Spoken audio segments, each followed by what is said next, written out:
What's up, everyone, and welcome to another episode of The Terror Table, a horror movie podcast. My name is Mitch. You hear me every single week, and usually Boozy is with me, but he's out this week. He's a very busy boy, but ghost season must persist. We are kicking off a ghost series as of today, where we're going to be talking about two different haunted house movies. I guess haunted houses, ghost movies. We'll get into the logistics with our guest co-host today. But yeah, we're talking about two really exciting movies, and here to join me for the episode kickoff is frequent guest of the show, Daniel Epler of the Cobwebs podcast and YouTube channel. How are you doing, Daniel? Hey, man, I'm doing good. Happy to be here. Podcasting from my new seaside manor that I recently bought. It's nice, very old. There's really weird sounds at night, though. I'm trying not to jump to conclusions, but it kind of sounds like screaming and wailing. I don't know. It could be the wind. I'm not worried. Might be the wind, might be a knife directly to the back of your head and through your mouth. We don't know. We don't know how this is going to turn out. But yeah, welcome, Daniel. Always excited to have you back on the show. And I guess this is our next guest. It's his second time being on the show. The last time you heard him on with Mark Warner, where we talked about Crimson Peak, which was another ghost movie. So I guess you're just a ghost boy at this point. Welcome to the show, Hayden. Hayden Gilbert. Hey, Mitch. Hey, Daniel. How are you doing? I am a mannequin babysitter. I don't know. I'm not as good at this as Dan. I'm not as good at this as Dan. And I'm just a really annoying as fuck kid named Bob. That kid. Okay. Well, we got to wait to talk about Bob. Yeah. What about Bob? Yeah. So welcome to the both of you. We're going to talk about some ghost movies today. The ones, I believe it was you guys who picked this. I just put out the feeler saying that we wanted to do a haunted house series or a ghost series. It was just something that I wanted to do after we got wrapped up with our slasher episodes. And I think you both chose this double. So we're going to be doing The Uninvited from 1944. And then after that, we're going to go nearly 40 years later to Lucio Fulci's House by the Cemetery, which now, having seen both of the movies, is an incredible pair up. Very much commend you guys for these picks, but yeah. It was. I feel a little bad because Daniel was like The Uninvited, amazing movie, amazing, and then I was like ghost movie, House by Cemetery. Oh, and now I'm kind of like ghost movie. Okay, but I'm like ghost movie, House by the Cemetery. Mamma Mia, it's so good. Yeah. And Mitch, you were like, I really want to talk about The Innocents, and I feel like me and Daniel were like, The Uninvited, House by the Cemetery. I still really want to watch The Innocents. I just couldn't find it anywhere. Yeah, no, there's plenty of time to do The Innocents, and I've talked about that movie on the show before, so I'm actually more looking forward to talking about. These are both first-time watches for me, surprisingly enough, because both of them, spoiler, are directly up my alley. But I do love that, like, even, I led this episode off by being like, it's ghost season, but we're talking haunted houses. But are these even haunted house movies? Are these even ghost movies? Like, there's so many logistics to this genre that makes it so interesting to talk about, because without spoilers, like, one of these movies, it's not a ghost movie. Or is it even considered haunted? I think it's haunted. Well, stick around for the main feature where we're going to be discussing the logistics. But yeah, like I said, so excited to have you both back on. I know, Daniel, you've been killing it on the Cobwebs podcast lately. Tons of YouTube material that you've been putting out. That's always great to see. I love seeing your face pop up on my YouTube feed. I spend more time on YouTube these days than ever before. So yeah, it's just really nice being able to see all the content that you're putting out. But I particularly want to shout out your Master Carpenter series that you are currently doing. I believe the first episode was with Keith Rich, where you guys talk about 2001: A Space Odyssey and Dark Star. And then the last episode was with Anthony King and Lexi Van Dyke, where you talked about Rio Bravo and Assault on Precinct 13. For any of our listeners who haven't given it a listen yet or don't know what's going on, can you explain what you're doing with this series? Yeah, definitely. So over at the Cobwebs podcast, it's a monthly series where once a month I put out an episode on a John Carpenter movie. I'm going through all of his theatrical movies in chronological order. One movie per episode, but each episode we're pairing the movie with a movie that influenced John Carpenter in making it. In as many cases as possible, it's a movie that Carpenter explicitly named as an influence. and you can find that for most of the movies. There's a few where I had to do some guesswork, especially when you get later in his career. He doesn't really talk about his movies very much. But so far it's been direct pairing. So 2001 was a big influence on Dark Star. I think everybody knows Rio Bravo was like the main influence on Assaulting Precinct 13, maybe even the main influence on his entire career. So it's just a way to talk about my favorite director of all time. And then also just, kind of take a look at what makes him tick. What does he care about? Where did his movies really come from? Like, where did he kind of dig these out of his head? So it's been really, really fun. And I'm looking forward to having both of you guys on future episodes that we have planned. Ooh, yes. Yeah, very, very excited. We'll keep that cat in the bag for now, but I know Boozy and I are going to be joining for one of these episodes, and it's one that I know we're both very, very excited about. And I'm really curious to hear what Hayden thinks of The Ward. Oh, Did you know that he is on the Ward episode? No way. I actually just get that's hilarious. he's on too, say, but big Jared Harris fan. Big Jared Harris fan. Can you believe he was the only person that jumped on The Ward? I can totally see that. And I know Hayden, we become pretty good buddies, like ever since you first came on the show. We talk a lot. But I love your Letterboxd reviews, and just your overall takes on movies are so interesting to me. Because a lot of the times I entirely agree with you, but then it's like we'll just have little conversations. What were we talking about? Oh yeah, it was Ex Machina and Chappie. how much more you liked Chappie than Ex Machina? And I'm like, that is a Hayden hot take. That's actually a very interesting thing to bring up, because for the longest time I was always a movie kid. I always loved movies growing up, but I was very self-conscious at a certain point where I felt that I was parroting too much of what other people said about movies. I really got self-conscious about, like, was I being honest with how I felt about movies? And it's funny that you mentioned that we talked about that, because I really felt like that was the year. Was that 2013? Was that 2014? Yeah, 2013, 2014. I think it was 2014. 15. 15. That was the year that I kind of feel like I started being a little bit more honest. I wasn't like, I don't know. I didn't feel like I needed to impress anybody or anything. Yeah. I just remember watching Ex Machina and I liked it, but then I saw Chappie and I was like, this is my shit. I love Chappie. Chappie. I love that for you, and I wouldn't change a thing about you. I always love logging in and seeing your takes. There's a shot in Chappie where who's the main guy in Chappie? I can't remember. Isn't it Diane Ward or Charles L. Copley? Isn't it Dev he's Patel? Chappie, at least, yeah. Dev Patel, right? He's the main guy in Chappie, right? I'm going to be honest, I've never seen Chappie in full. Oh, no, God. I haven't either. Well, so I believe it's Dev Patel. He's walking through the office, and you see Hugh Jackman peeking out over a file cabinet, and it's just like above his nose. It's just like his eyes and his forehead, and it's so funny. It's probably like the hardest I've laughed at a movie in that year. It was the hardest I laughed at a movie, and I was like, Chappie rocks. This movie's good.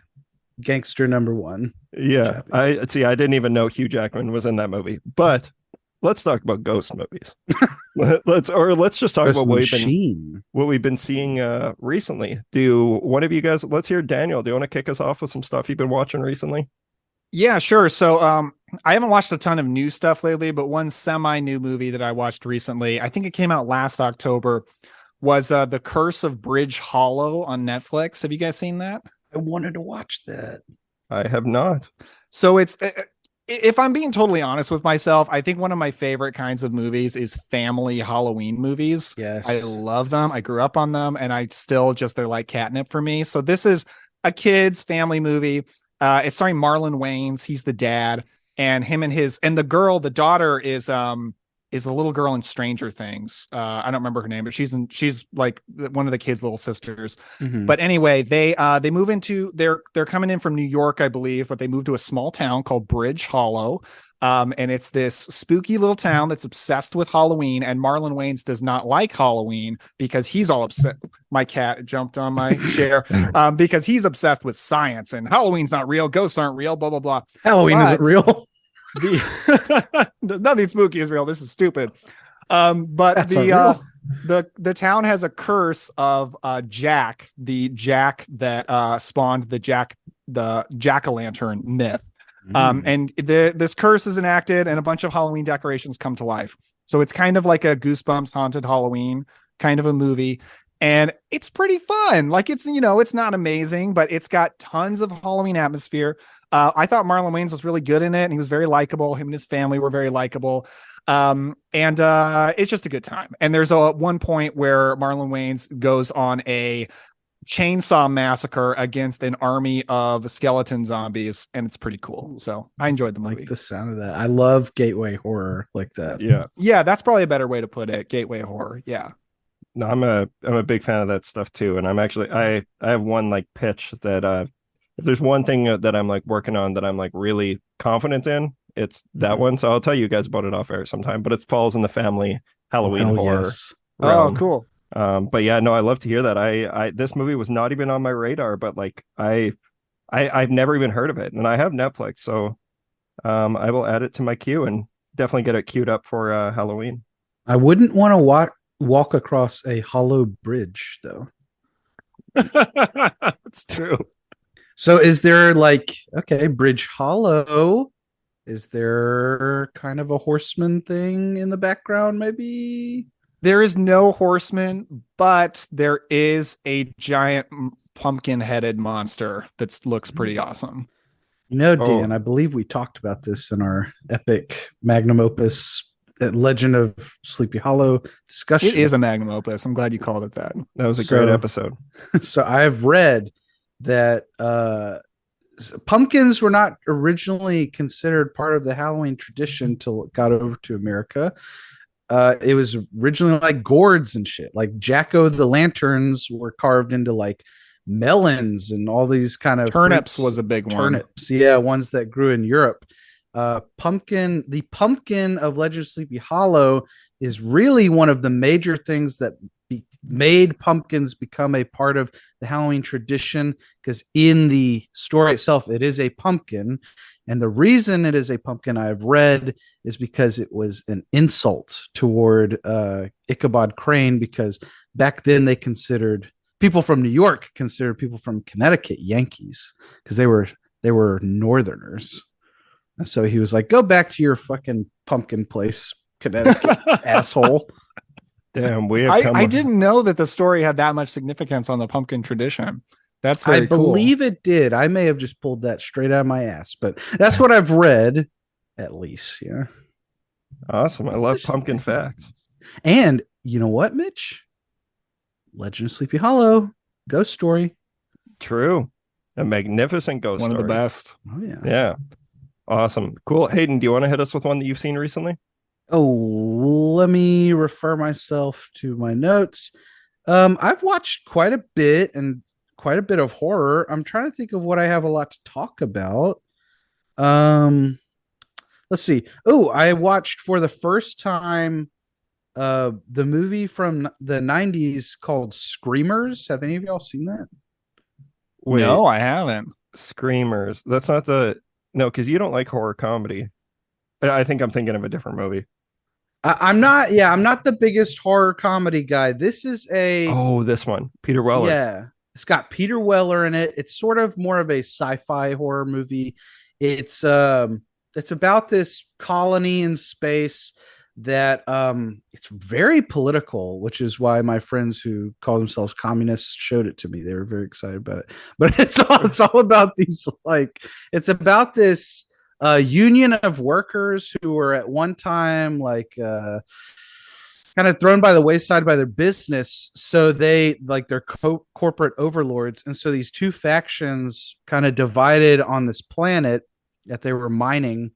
And the like workers were working with the scientists, and the scientists created these things called screamers. And there's these little robots that burrow under the ground, and they seek out people who aren't wearing these little bracelets that say, hey, we're part of the union or whatever, and they'll like kill them. And so the screamers, the titular screamers themselves, aren't even the biggest part of the plot, because the first half of the movie is just about these two factions trying to work out like peace negotiations, because they've kind of reached the point where they're like, well, hell, the corporate has found a new planet to start mining, so they've just left us here to die. So we need to work out peace negotiations, try and get off the planet, because they've forgotten about us. They've moved on.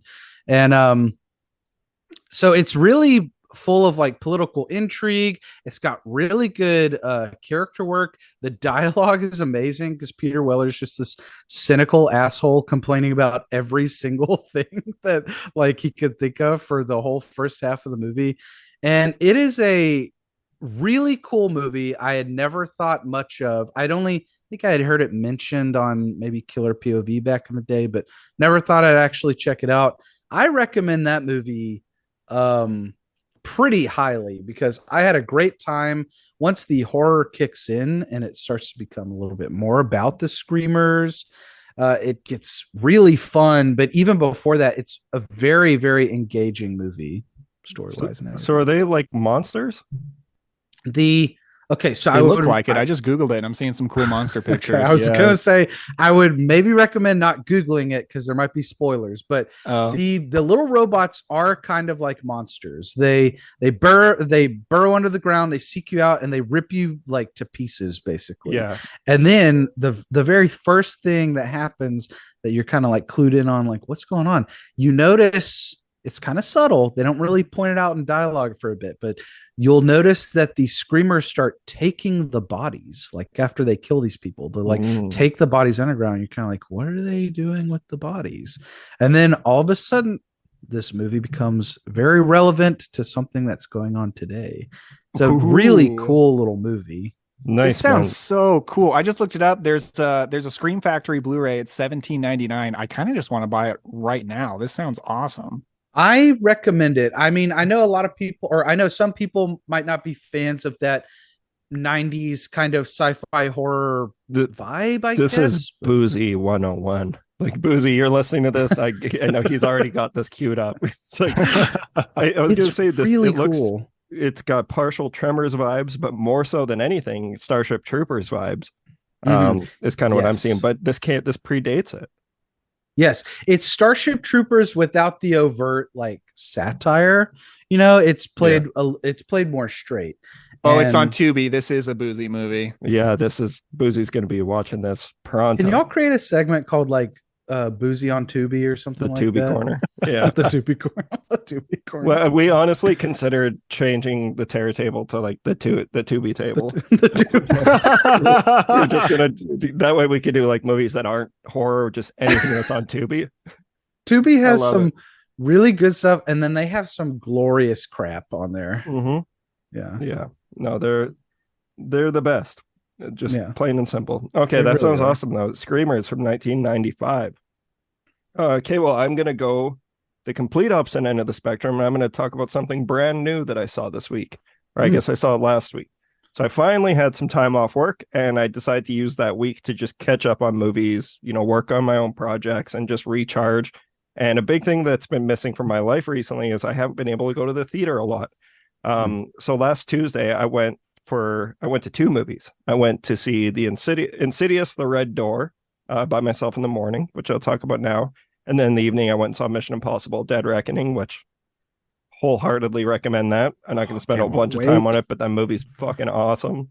That was the best out of the ones I saw in the theater last week. Up until are you guys doing Barbenheimer? I'm doing Barbenheimer on Sunday. I'm doing date night to see Barbie with the wife, and then I don't know when I'll make it to see Oppenheimer. Okay, what about you, Hayden? I'm taking myself on a little old date to see Oppenheimer. Nice. And then I think I'm gonna I may see Oppenheimer in IMAX with Mark if I can get over there. But and then I will see Barbie at some point. Yeah. Are you tapping your fingers? Yeah, you got a lot of noise going on with your mic. Do I? I think you might have just been tapping your fingers thinking like, I'm gonna watch Oppenheimer on the IMAX. I was holding it, so maybe my my greasy little hands were like, Yeah. like, yeah. But no, yeah, the Peter memes, Lorre over here. memes officially got me. I have tickets to see Barbie at 12:30 on Sunday, and then I'm going to love the Oppenheimer memes. at 6 p.m. Nice. So yeah, I'm looking forward to that. But no, yeah, the Insidious, the Red Door. Are either of you fans of the Insidious franchise?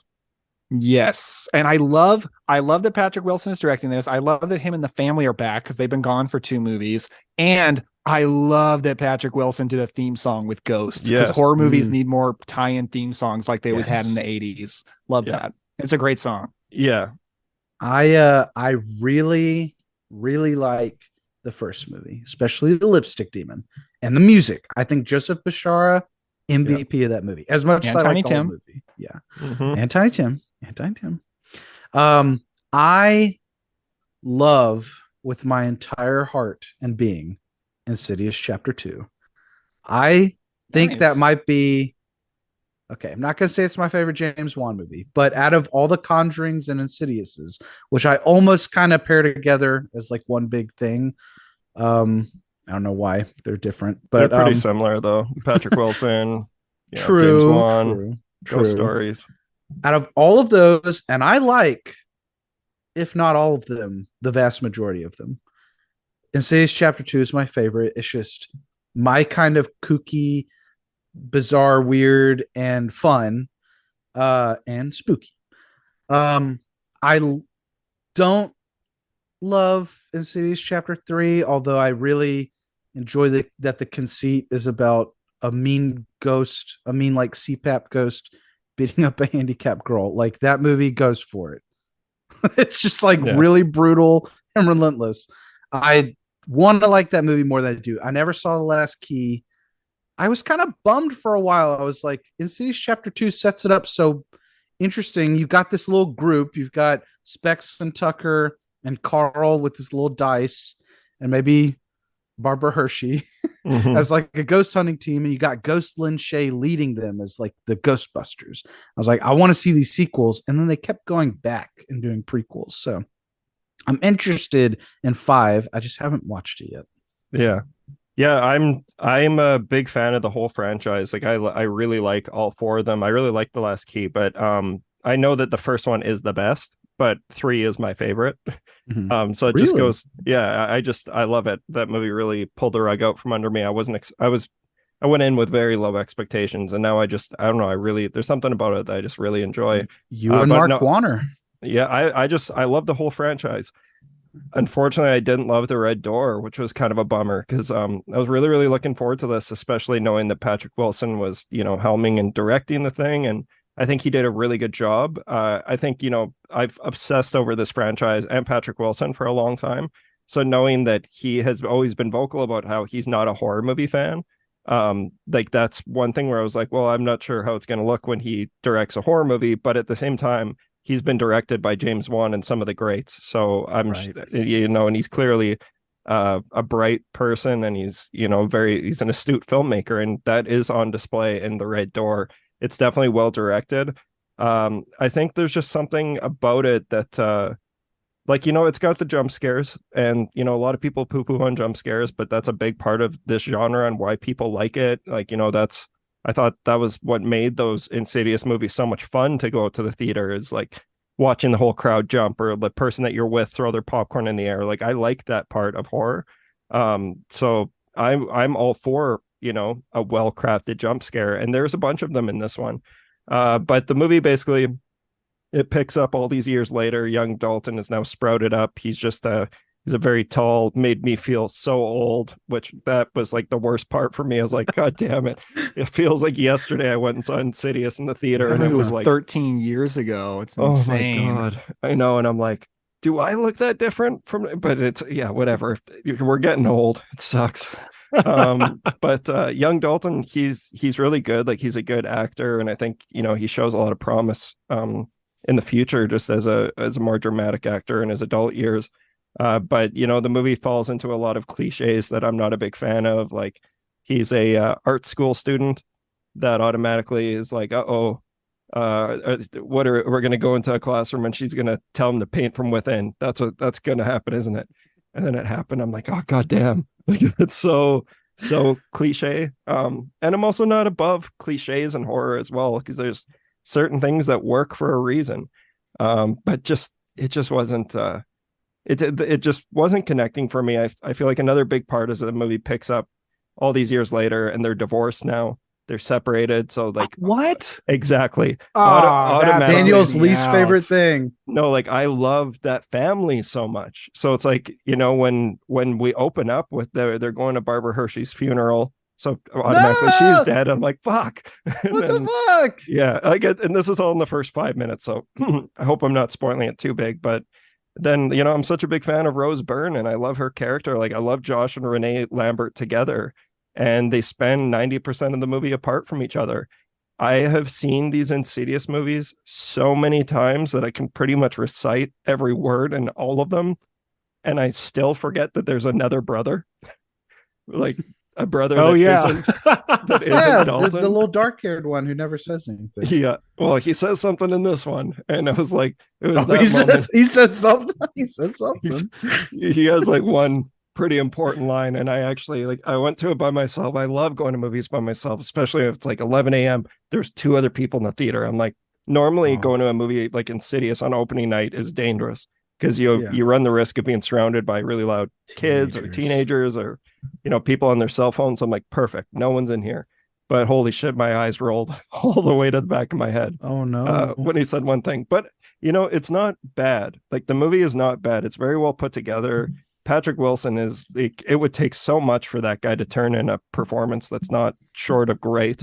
He definitely, holds this thing together with it's a very, I think they try really hard to, tug on the emotional heartstrings. But like I said, when you split the family up, that the family that I love so much, this is a bummer. Yeah, it really bummed me out. But that's final like my biggest pet peeve in movies, in sequels. They pulled a National Treasure 2 Book of Shadows.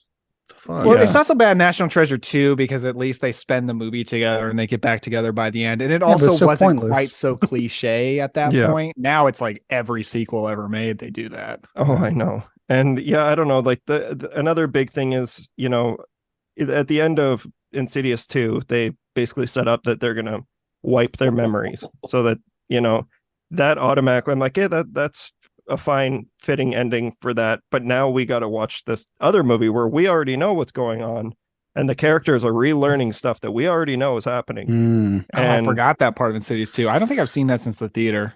Yeah, I don't know. It definitely, this one felt very much like a fifth installment to me, which is kind of a bummer. Well, fifth installments can be very good. They can. Look at Dream Child. Dream Child and my favorite, Halloween 5, Revenge of Michael Myers. Come on, man. I love Halloween 5, Daniel. Dream Child starring MILF Manor as Lisa Wilcox. Now, okay, I've got a question for y'all because I also love the Ghost song, the theme song for Insidious 5. It's beautiful. What part is Patrick Wilson singing? Because I'm not that familiar with Ghost outside of the theme song for another favorite Halloween. He sings movie, like most of it. He's everything except for like the rock and chorus. Yeah. Whoa. Yeah. I mean, he was a Broadway performer and singer, and he's in the Phantom of the Opera. He was in Phantom movie. Yeah, Phantom of the Opera. And the very best, like I'm a huge Conjuring fan as well, and my favorite moment in the whole franchise is when he's singing Elvis. You're right. Like, he's got such a beautiful voice, and like the song, I really wish it emotionally resonated with me the way that you could see that they were going for.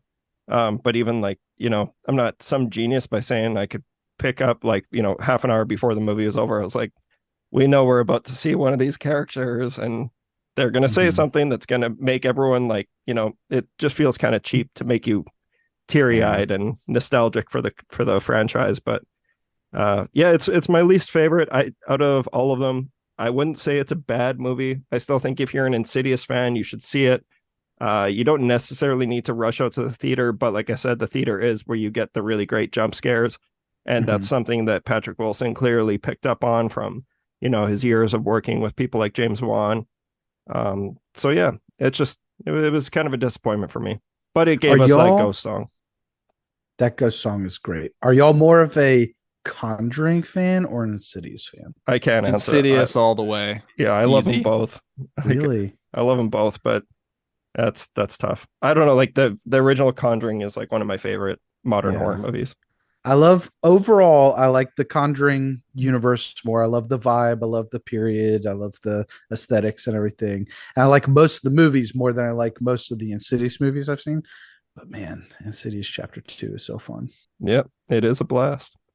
Cool. Well, yeah, so that was Insidious the Red Door. Let's pass it off to you guys because I got a few more I want to talk about as well. But Daniel, what else you got? Okay, so I've got a bunch of 80s stuff. I've definitely been in an 80s mood lately. And for the first time in my life, I watched Stephen King's Maximum Overdrive from 1986. You guys see Maximum Overdrive? Oh, yeah.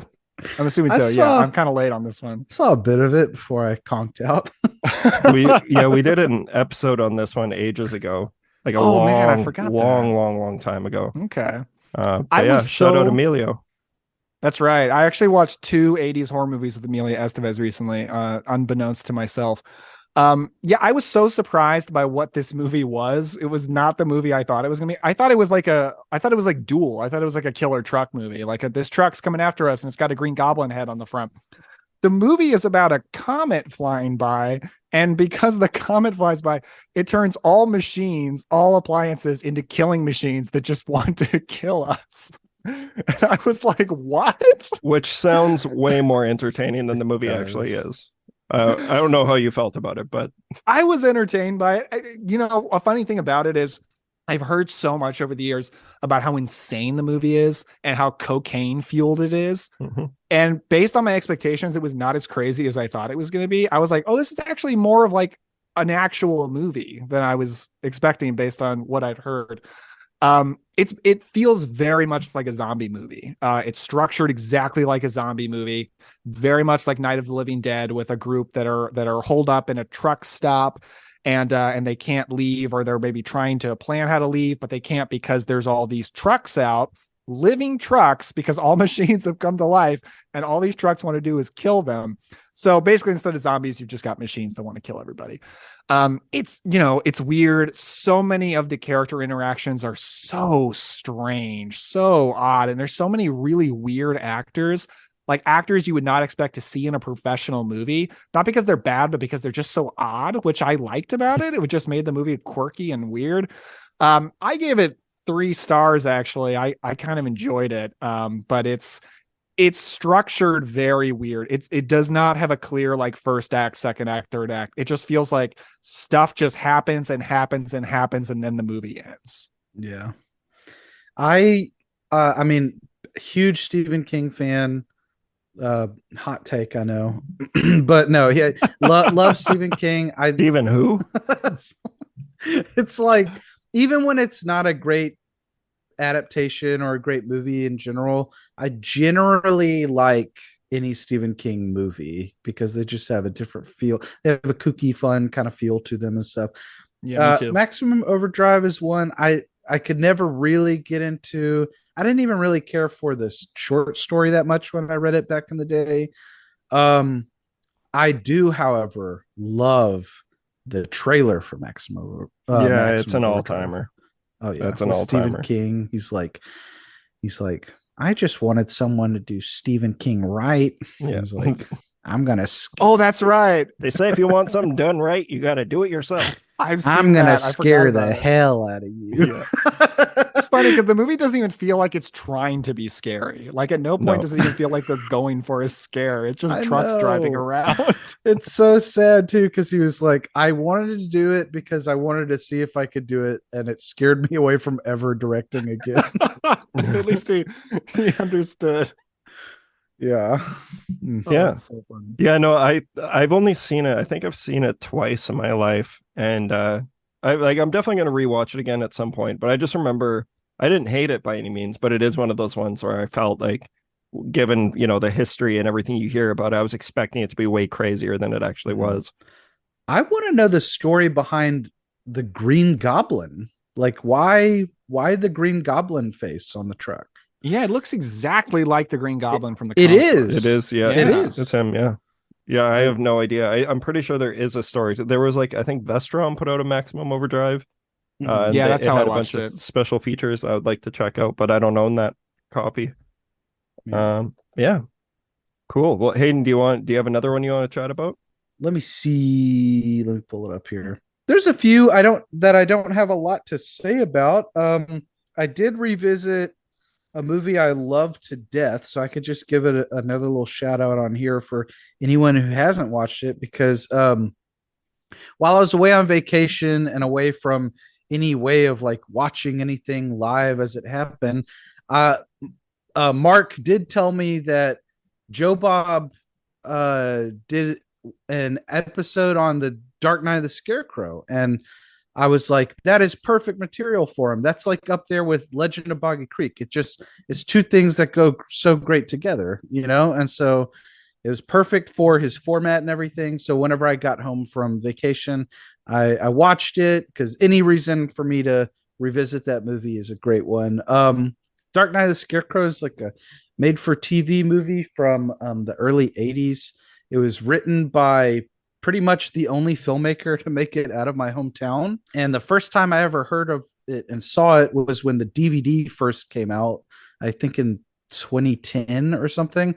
My dad was like, "Oh, he heard that they were doing a screening of it in Beaumont, and it was going to be a Q&A with JD Fiegelson.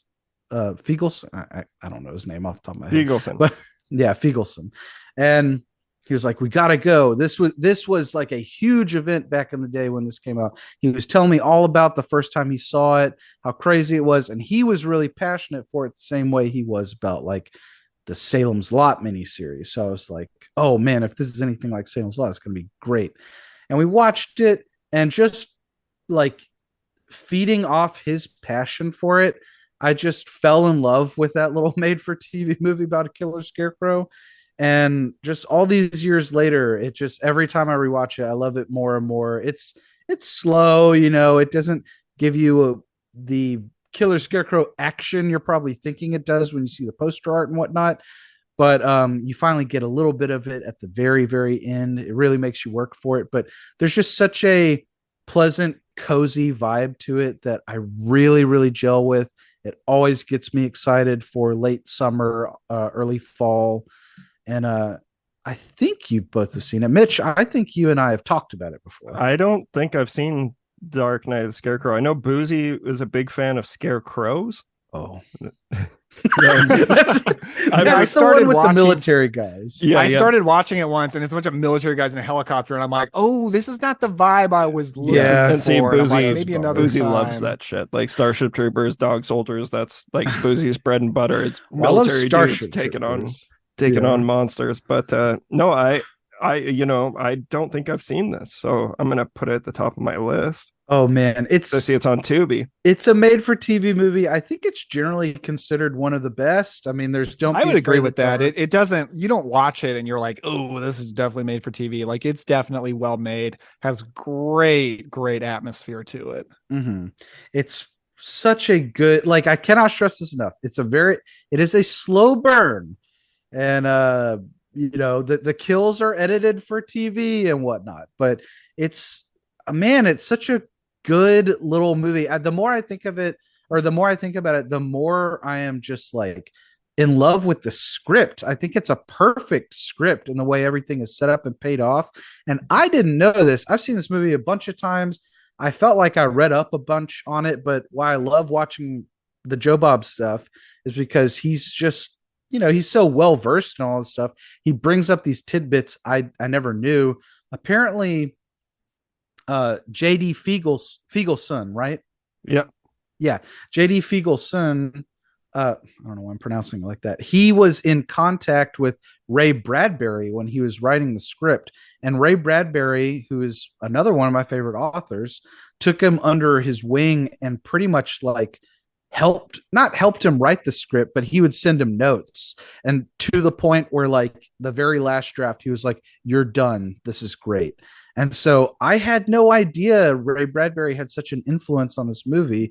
It just made even more sense why I was so drawn to it.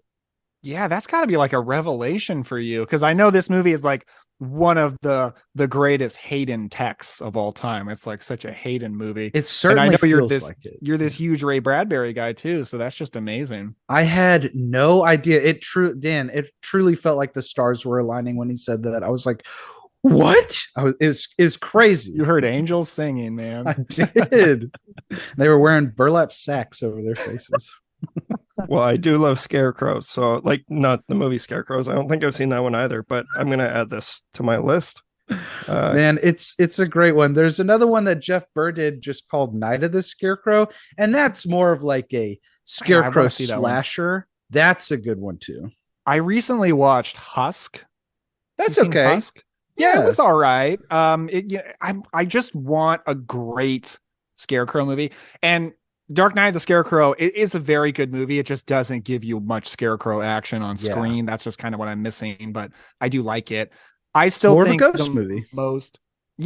I still think the most satisfying Scarecrow horror ever put to screen is Scary Stories to Tell in the Dark. Yes, that's exactly what I was about to say. Yes, I love that the three of us have brains. Oh man, dude. Okay, yeah, I can't go off on a.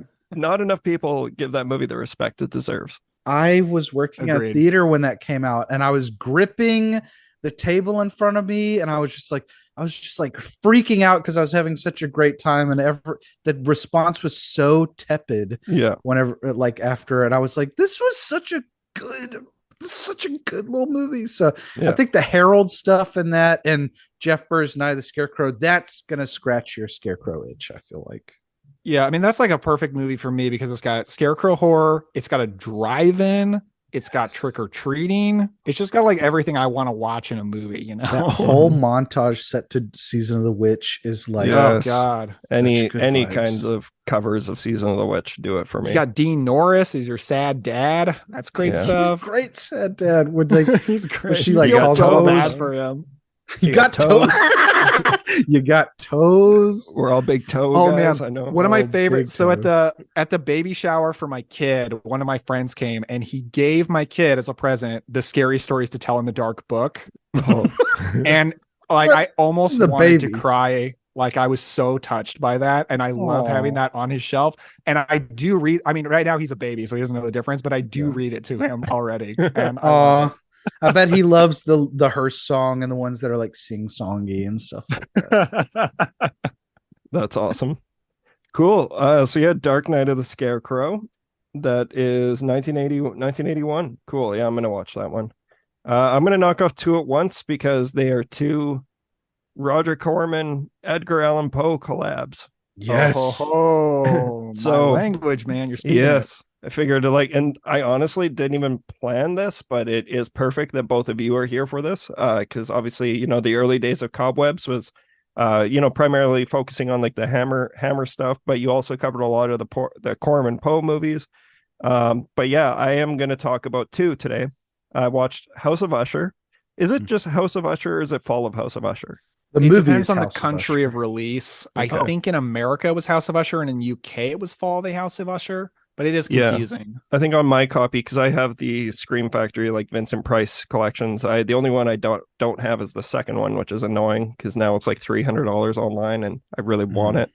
But yeah, big fan of just like this Vincent Price stuff. Obviously, I've talked a lot about on the show, like how much I love Mask of the Red Death and Witchfinder General. Like those, and I love Dr. Phibes too. But I had actually never seen House of Usher or The Haunted Palace. Oh, Haunted Palace is the Lovecraft one, right?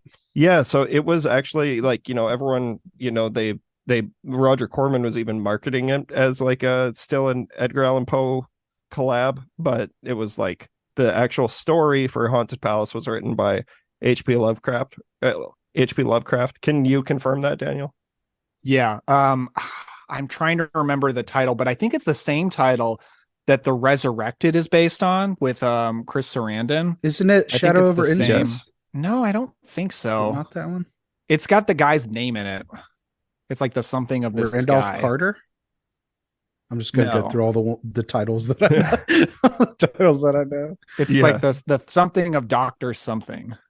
Oh yeah, I'm not entirely sure, but I know I'll just start off with House of Oh, Usher. the case of Charles Dexter Ward. That's yeah, the one. and that's also The Resurrected is based on that too.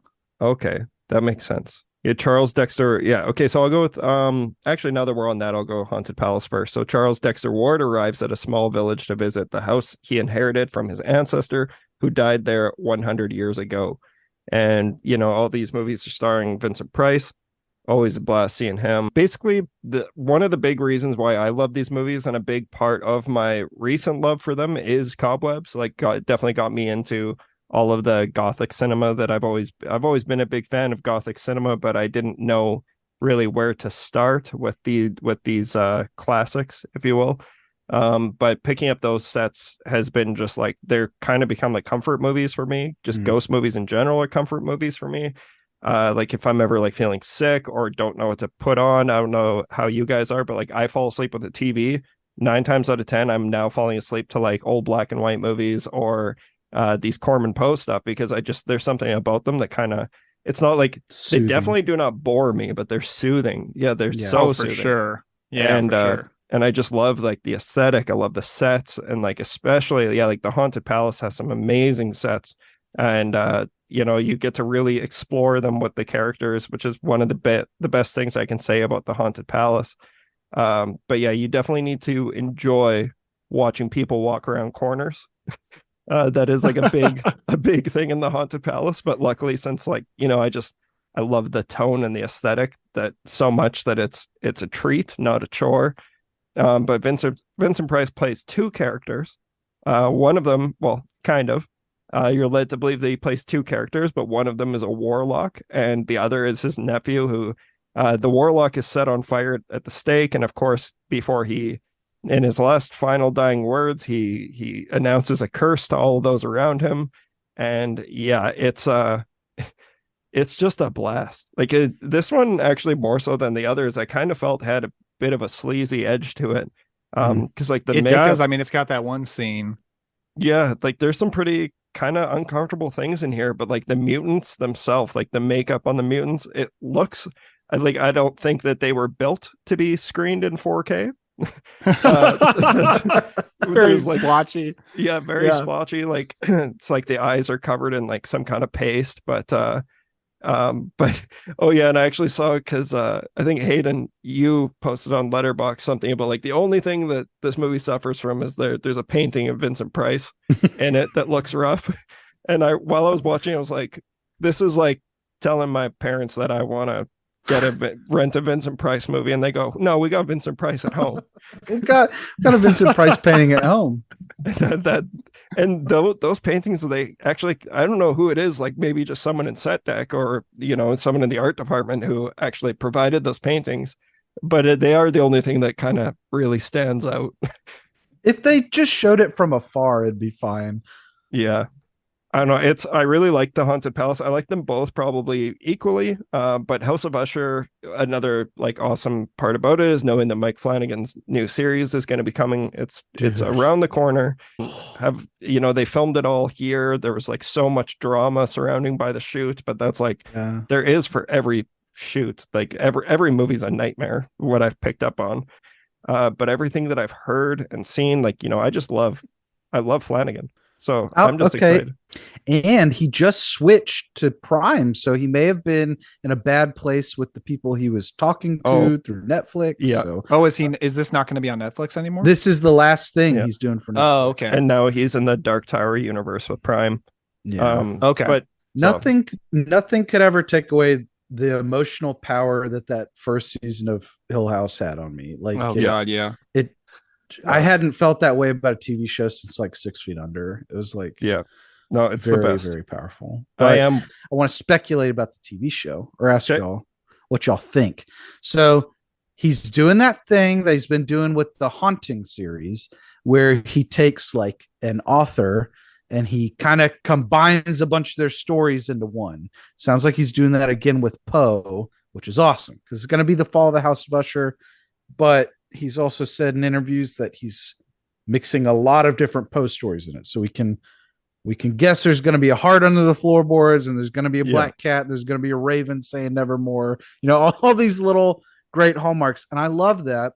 But what I'm so excited about is because I wasn't a big fan of the monologues in Midnight Mass. Midnight Mass or Bly Manor. I think they will fit. They work so much better for me in a period piece that feels very theatrical, like it's a gothic, horror kind of thing. There's a little bit of distance. It feels more like theater. And I'm just so pumped for like a gothic, something with a gothic aesthetic and like really, really Grand Guignol style gore, because that's what he's been pumping this up as. Yeah, I think this one, from what I have heard and seen, this is going to be a very, very rock and roll House of Usher. I cannot wait for this, man. And I'm open for that because I don't know. I've liked, almost I think I've liked everything that he's done. Definitely like a big fan of all of his stuff. But this one, it seems, especially after watching the original now, though, like, you got Vincent Price in his full-on Machine Gun Kelly mode. Which I know there's a lot of classic film fans just stirring right now that the fact that I compared Vincent Price to Machine Gun Kelly. But maybe he's got Howard the blonde Stern. hair. Howard Stern can interview and be like, "You're so cool. You're like a really cool guy." But the other thing, like, coming so fresh out of the Insidious franchise is Phil Winthrop. He goes into the further in this one. Like, there's a big portion of House of Usher where it feels like it's like, dude, this had to have been a bit of an inspiration on the further. Do you guys know what I'm talking about? Like, the psychedelic scene. Yeah. Yes. Those Corman and Poe movies usually have a scene like that. Yeah. I didn't think about it like that, but that's a cool observation. Such a lovely era of horror, the Hammer and Roger Corman movies. I love the 60s. I think the 60s is probably the most underrated decade for horror. There's so much cool stuff. There's a book I need to recommend to you, Dan, that you can hate read. It's called Shock Value. It's by Jason. I got that book. Oh yeah, I read that. And overall, I like it. But me and my roommate at the time, Mark's roommate at the time as well, we were always reading it and we were like, why does this guy hate the 60s so much? The 60s horror scene so much? He was like, everything sucked. Everything sucked in the 60s till Rosemary's Baby. And like, I guess he's kind of like, this was grandpa horror. And then you get the really good stuff. But I had thought that because I'd read the book and I just took his word for it. And then I started watching those Hammer movies and started really getting into the Roger Corman stuff. I was like, this is I feel like I've been missing this in my life. Like, this is so far up, like what I like. So I don't know. Yeah, it's not surprising that he thinks that at all, because I feel like that was the mainstream opinion for 60s horror for a long time. Even during the 60s, I mean, horror is often looked down upon, but I think especially during the 60s, because I think at the time it's like, oh, they're just rehashing this Frankenstein and vampire stuff over and over again, and we're ready for something new. And then Rosemary's Baby and Night of the Living Dead. Yeah. Finally did bring something new, and those kind of transitioned us into the 70s, and then it's like, ooh, it's this brave new world, which I totally understand in the context of the time, being like, oh, finally something different, we're not still doing Gothic mansions. But in the context of today, it's like, well, if you like Gothic mansions, it's like the most visually beautiful version of it, and there's so much cool stuff in there. But I think you kind of do need the context of time to appreciate it completely. That's true. I just remember him shitting all over it, and I was like, damn, Jason, what the fuck? Yeah, I've definitely heard that over the years, as well as people just like, I've heard like primarily the 50s and the 60s were like the rough eras. And I've found so much stuff to enjoy in both of those decades. I think 70s is still my personal favorite, like, decade in film. But there's a little gold mine here. Like, as someone who hosts a horror movie podcast, it's so great knowing that there's still all this stuff that I not only am just liking, but I'm finding new stuff that I genuinely love. And like, that's what's exciting for me is, I probably wouldn't have loved this stuff if I would have seen it when I was a teenager or something like that. Some of this, I guarantee you I would have, though, like, because I grew up even like, I was a big fan of The Haunting from like a young age. And that's a weird one to be a fan of as a kid, because it's like kind of, a lot of people, they find it really dry. But the thing is, with these Corman Poe movies, Vincent Price is always so charismatic that you just can't take your eyes off of him. Yeah. Even when Can he's I ask you a question? bastard. Can I ask you a question about Little Mitch watching The Haunting? Yes. Did you get the lesbian stuff at the No, time? I'm gonna be completely honest with I you. remember I did. I was like, oh, Oh, that's hot. interesting. I'm gonna be honest. I didn't pick up on that until like recently. You know, it's I- funny. This kind of goes into what have you seen lately? But I recently watched Waxwork 2. Have you guys seen Oh, Waxwork yeah. 2? I haven't They seen do a it. little I homage watched to it. The Haunting, and the lesbian stuff is so like, you can sleep in my room tonight. Yeah. And it's Deanna Troi from Star Trek Next Generation, which is really fun. So speaking of The Haunting, they're doing this thing. I guess it's going to be a new trend where they're writing sequels to classics. Apparently she's well respected. I asked a friend about it, and she's a bigger reader than I am. She was very familiar with the work, and she likes the new author, but she was like, I'm very conflicted because this friend of mine is also a huge Shirley Jackson fan, and they've kind of given this lady, I shouldn't say this lady, I should have looked up her name before I start talking about this, but this writer, they've given her kind of authorship to write an official sequel to Haunting of Hill House. And I just like, I don't know how I feel about that. It's a little weird. Man, Might be Flanagan kind of already did the same thing. Like I know Right, I have a couple friends who are like, oh, Shirley Jackson would hate this. I'm like, honestly, I love Shirley. I love the book. I love the original Haunting. I think Flanagan elevated the material. Well, the difference to me. Oh, I agree. I think it's the best version. I agree. It's my favorite thing to come out of that story. Like, I love the book to death. I really like The Haunting. But I agree with y'all. I like the Flanagan thing the most out of everything. However, to me, the difference is that he made it his own thing. It's like got the character names. That's it. This is an official sequel to the book. So I don't know why it feels different to me. It does feel a little strange. Book may be really good. I don't know. It may also have Dr. Montague training a group of kids at some university, and they come in and ghost Nell in Hill House. Who knows? I don't know. It should pull in like all the legacy sequel tropes. Yes. Yeah. Do you think, cuz? Oh my god. Well, that's just the best legacy sequel right there. That's so Texas good. Chainsaw 3D, isn't it? Oh yeah. Oh god. The worst. Okay. Yeah, so the House of Usher and The Haunted Palace. I definitely recommend both of them. Honestly, I think in the like either of I have the first and third volume of the Vincent Price collections, and there hasn't been a single one that I haven't enjoyed. So that's been nice. I have a whole bunch of other stuff, but I know that do you guys have other stuff you want to shout out? I can't. Oh, let me shout one more thing real quick, and it's I just watched this horror anthology from 1983 called Nightmares, because I got the Scream Factory Blu-ray in their Shocktober sale last October, and I finally popped it in. And it's a collection of 4 stories. I just love horror anthologies. There's such a good vibe to get in the spooky season mood. And it's 4 stories, and it's interesting. There's absolutely no wraparound, so it just goes story.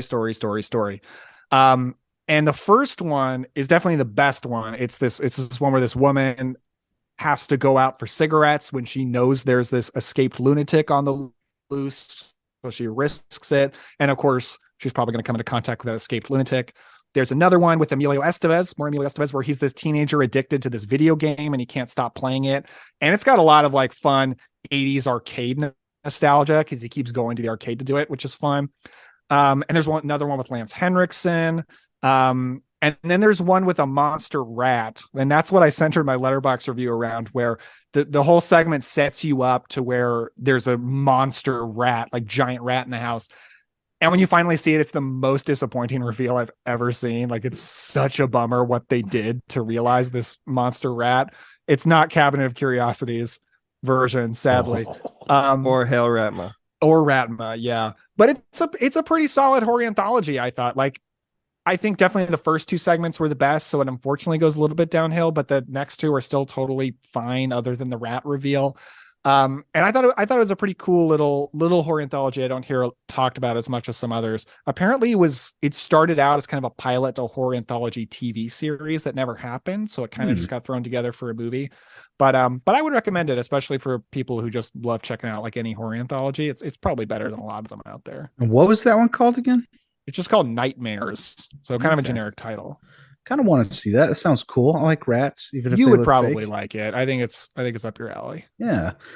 The last thing, I watched a bunch, but the last thing I'd really want to shout out is there is a studio, a very small little independent studio called Small Town Monsters. For any cryptid heads out there who like Bigfoot and Mothman and all that kind of stuff, these guys make cryptid documentaries. They're very fun. They're very consistent in their quality. And honestly, I think they're really well made, especially for like the budget that they're at. And it's not just like some guys walking in the woods going like hearing his twig snap and going, "What's that?" And a little like you never get any of that. It's always interviews with quote unquote eyewitnesses, and you get a lot of lore and history about the places that these sightings take place in. And that's why I like it so much. There's so much focus on the regional area and its people. I like all that history stuff. It adds so much context to it. The one they put out this year that I just checked out was the Dogman Triangle, werewolves in the Lone Star State. And it's about sightings of dogmen that take place directly in my area, all in Central Texas. It's probably my least favorite out of their dogmen ones. They've done quite a few: Beast of Bray Road, the Rougarou in Louisiana, and a few other dogman documentaries. This is probably my least favorite one. However, it's still really fun, and they utilize these techniques in their filmmaking. With each one, they kind of change them up. The one in Louisiana had like a found footage quality to it, to the reenactments that was really creepy. This one, they kind of do a 1980s analog PSA at the beginning, like, when you're visiting the Lone Star State, you want to check out the Alamo, but beware of werewolves. And like that stuff is really cool, really cozy and fun. I would definitely recommend anyone who's a big cryptid head, check out Small Town Monsters. They're good guys and gals and people, and I really like their stuff. Fascinating. This is so off my radar. I've seen the posters for like the Momo one. Yes, Momo, the Missouri one. Yeah. Yes, like Momo. Hey, shout like out. I gotta see that then. There you go. There's Momo, there's Mothman, Skinwalkers, werewolves, Bigfoot. This is all like Boozy's just pissed he's not here right now. We gotta get an episode going with like just put Hayden and Boozy in a room together. I want to hear that. I could get. Have you done a Bigfoot episode yet? You've talked a lot about Bigfoot stuff, haven't you? Yeah. We did a series. We did Exists.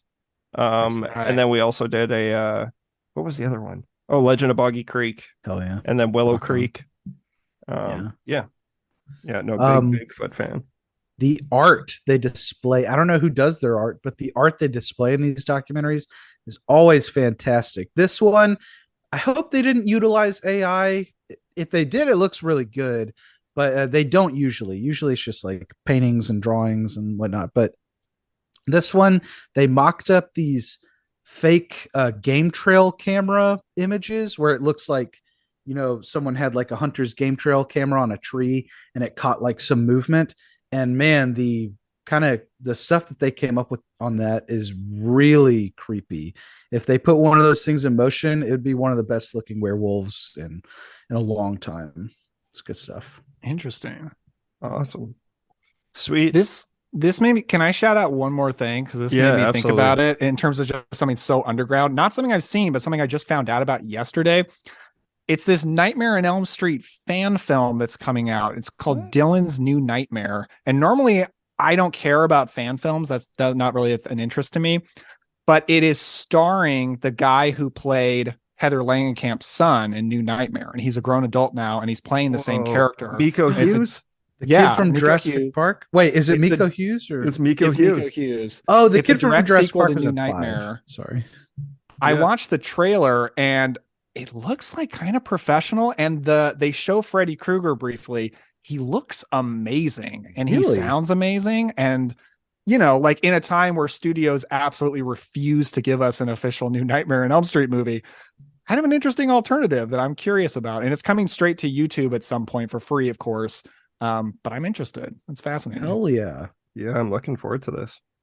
How have That's they awesome. not done an Elm Street on Christmas yet? He's got the sweater. A Christmas on Elm Street, man. Yes, it writes I don't get it. itself. I remember when I saw it in 2017, I was like, oh, it's time for Nightmare on Elm Street, because this is kind of a Nightmare on Elm Street movie. Like, clearly the public is ready, and they threw that opportunity away and didn't do it. They talked about it was New Line. They almost did, or Warner Brothers, they almost did a cameo, a Robert Englund Freddy Krueger cameo in the first It. Yeah, I remember that. Yeah. And they were like, no, we want to make the themes more universal. Yeah, a little painting monster. Okay. No, you should have done Robert Englund cameo. Come on, man. That would have been great. Yeah, that would have been cool. My theory is, are they just not doing a Nightmare on Elm Street because they're afraid to recast? Is that it? Because, like, get over it. Like, just recast. It's fine. We're talking to a guy in the biz. Mitch, give us some answers. I don't have any answers on that one, but I know I'm ready for it as well. Like, I thought even, last year's Hellraiser felt like a lot of moments in that felt more Nightmare to me than even Hellraiser. Like, I would love to see a David Bruckner Nightmare on Elm Street movie. That would be fucking awesome. But yeah, no, I mean, I'm ready. I've definitely gotten past that curmudgeon-y, jaded age where I was, the remake is fucking terrible, because like that Nightmare on Elm Street remake it can't get worse than that. It truly cannot. No, I don't know. I'm ready for it, but I have no idea there's got to be some sort of rights issues. But at the same time, if they're doing a fan film, I don't know. I have no guesses, but I'm ready for it. I can just imagine Freddy Krueger is like doing little Christmas Carol stuff. I don't hate the idea of a Christmas Freddy Krueger movie. So good. Oh no, it'd be awesome. Freddy Krueger. Come down the chimney, man. Yes. All right. How about before I'm going to knock off one last quick one, because I'll just be quick. I also watched The Old Dark House from 1932. Oh, right on. Yeah, directed by James Whale, the dang lad who directed films like Frankenstein, Bride of Frankenstein, The Invisible Man, starring Boris Karloff, Melvin Douglas, Charles Laughton, Gloria Stewart, who's that the old woman from Titanic. That was pretty cool to see. And James Whale, star of The Whale. Sorry. So stupid. Well, Brendan Fraser does have that James Whale connection, actually. Yeah. Oh, yeah. Gods and Monsters. Synopsis is: seeking shelter from a storm, 5 travelers are in for a bizarre and terrifying night when they stumble upon the Femme family estate. Daniel, Hayden, you guys have both seen this movie, correct? I know Cobwebs, you've done an episode on it. I didn't know, but I've seen it several times. Yeah, I could have sworn that I heard you talking about this one. I'm sure I heard you talk about it. I was on Hammer Pub talking about the Hammer remake of Old Dark House. Okay, yeah, that which is very bad. Yeah, I've heard that one's not great. Are you a fan of this one? Oh yeah, for sure. It's super fun. Not a haunted house movie. Almost like more of a comedy than a horror movie, but it definitely has that horror atmosphere. And I can't remember the actor's name, but the guy who plays Dr. Pretorius in Bride of Frankenstein is in this. Yes. And he's so fun. Just all the scenery being chewed by him. I just love him in that movie.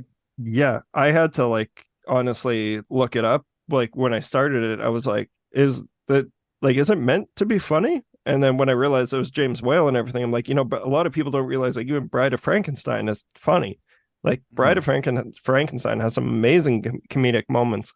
And Invisible Man too. Oh, totally. Yeah. So I think his stuff is just very much my jam. I did really enjoy The Old Dark House, and it is just cool seeing this has got to be one of the OGs for this template that has been, redone countless times at this point. This has got to be one of the first to do it. Even like a Texas Chainsaw Massacre had to have taken some inspiration from The Old Dark House. So yeah, I definitely thought it was a lot of fun. I watched that one on Canopy. If anyone has the Canopy app, you can just go get a library card and you can sign up for it for free. There's some amazing classic films on there. I've seen a lot of really good stuff on there, but wanted to shout out the Old Dark House because I'm doing another episode this week, like the next haunted house series. We're gonna have our friend Cassie Ozog on to talk about House on Haunted Hill, the original, and the 1999 Dark Castle remake. Doesn't get much better than that double right there. Yeah. I'm rewatching the Dark Castle one tonight after we finish up here. So, but I got plenty of other stuff that I've watched. Like since I had holidays, I was able to finally watch a bunch of stuff. So I'll talk about that stuff next week. But do you guys want to talk about the Uninvited and how? No, I'm done. Let's do it. You're done? No, yeah. No, I want to talk about it. All right. We're going to take a quick break here, and we will be back to discuss The Uninvited from 1944. See you on the other side. This is the voice of the uninvited.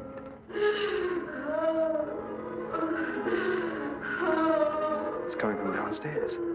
It comes from everywhere and nowhere. A house of terror on the haunted cliffs of Cornwall, where the uninvited walk unseen by men. Yet a cat arches its back in fright. Flowers are withered by the touch of an unseen, malignant hand. Candles flicker and die as a ghostly chill fills the air, and the living are clutched by the icy horror of the restless dead. Stop, Pamela. Don't go near that door. The Uninvited, Dorothy McCardle's gripping novel of the supernatural, comes to the screen, starring Ray Milland, Ruth Hussey, Donald Crisp, with Cornelia Otis Skinner, and introducing the exciting beauty of Gail Russell, whose first love is shadowed by the specters of the past. Stella, what is it? Are you ill, Stella? Quiet. Leave her alone. Oigan.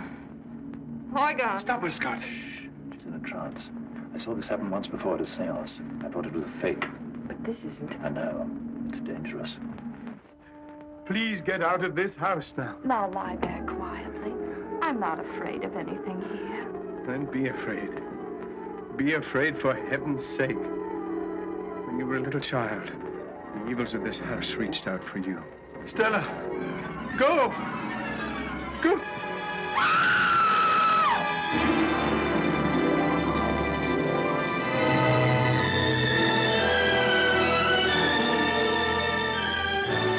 All right, and welcome to our main feature presentation where we are going to be discussing, first up, The Uninvited from 1944.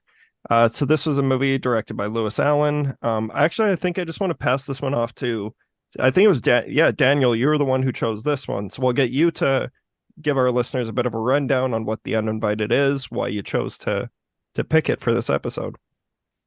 Yeah, well, The Uninvited's from 1944, and it's pretty significant in terms of haunted house movies, and I think it's kind of fitting that you're kind of starting the series off with it, because it's one of the earliest haunted house movies that does not treat ghosts like a joke and doesn't treat it like a Scooby-Doo kind of thing. Because prior to this, in kind of most haunted house type movies, there's no actual ghosts. Like even if you look at Old Dark House, or you look at The Cat and the Canary, which is another classic story with this kind of a template of the spooky house, there's no actual ghosts. A lot of times it's like criminals faking it to try to get an inheritance or something like that. And The Uninvited is kind of groundbreaking because there's ghosts full on, and you even see ghosts in this movie. But kind of the basic plot of the movie is it's about Ray Milland and, oh gosh, I didn't look up the actress, but his sister. They are visiting they're city people, but they're visiting the seaside, countryside, and they find this big old house and they kind of fall in love with it right away. They're able to buy it super cheap from the guy who owns it. So now they move in and they discover the house is kind of haunted. The guy who sold them the house has a very cute daughter who Ray Milland starts falling for. So you get a little bit of a romance in there. So yeah, that's pretty much what The Uninvited's about. Awesome. Yeah, I know I saw the remake when it came out when I was working at the video store. I can't remember the remake at all. I was honestly going to maybe try and rewatch it before this, but it's not a remake. There's actually a lot of movies with the title The Uninvited, and none of them are related. That one is a remake of something, though. I think it's another Japanese horror. Oh, remake. Okay. Yes. I think it's part of that. Like it's Tale of Two Sisters remake, right? Yes. Okay, that makes so much more sense now. Because 2009, Emily Browning, she was in like Sucker Punch and a series of unfortunate events. Like I remember, like I remember seeing that movie and it really doing nothing for me, but that makes so much sense that this is more of a, yeah, it's a tale of two sisters. Okay, that makes sense. You brought that There's up, also Mitch, an and I was 80s like, un- There's also an 80s Uninvited that like Vinegar Syndrome put out. It's about like a killer cat or something. Yes. That's also unrelated. yeah. Okay. All right. So yeah, now there isn't an authentic remake of The Uninvited from 1944 yet. But if you think about it, there's kind of a lot of remakes. I guess it's kind of a standard template. Yeah, that's true. Awesome. So yeah, you're a big fan of this one, Daniel. I am, yeah, and I think I got to credit my buddy Chris Furtado, who's been on here. I think he's the one who introduced me to it because he's a big Ray Milland fan, so he's seen a lot of his movies. And yeah, I just kind of fell for it right away. I remember when I first saw it, so it's kind of interesting we're talking about it on here. I thought, I don't know how much I would recommend this to horror fans because I think it is an important original text in the horror genre, but it doesn't feel a lot like a horror movie for a lot of it. It has some spooky scenes. You do get to actually see the ghost, which I love. I'm a big fan of actually getting to see ghosts in movies and it not just being an invisible apparition. You get a seance scene, so that's cool. But a lot of it kind of feels like a classic Hollywood romance or romantic comedy. And for me, I love that stuff. So you pair that kind of thing with also haunted house movie. That's so up my alley, but it doesn't feel as much like a horror movie as like the Universal Monsters stuff does for horror fans, I don't think. No, not until at least like there's definitely a moment which I guess, full spoilers ahead. I don't this is like, luckily with like films like this, I feel like there isn't a whole lot to spoil that would destroy your experience of watching the movie for the first time. Yeah. But there are some more intense moments that like kind of caught me off guard, like specifically when Ray Milland is are they doing I watched this a couple of weeks ago at this point now, but there's like the moment where she runs outside and like is getting ready to eat herself off that cliff. Oh yeah. And it's like that was actually like kind of a tense moment. And yeah, like it's so beautifully photographed, and like you said, the ghosts, the photography of the ghosts is one of my favorite parts about this movie. Huge ghost movie, haunted house fan in general, and this one shot up to the top of, it's definitely in my top 10 now. Like I really really enjoyed The Uninvited. Oh nice.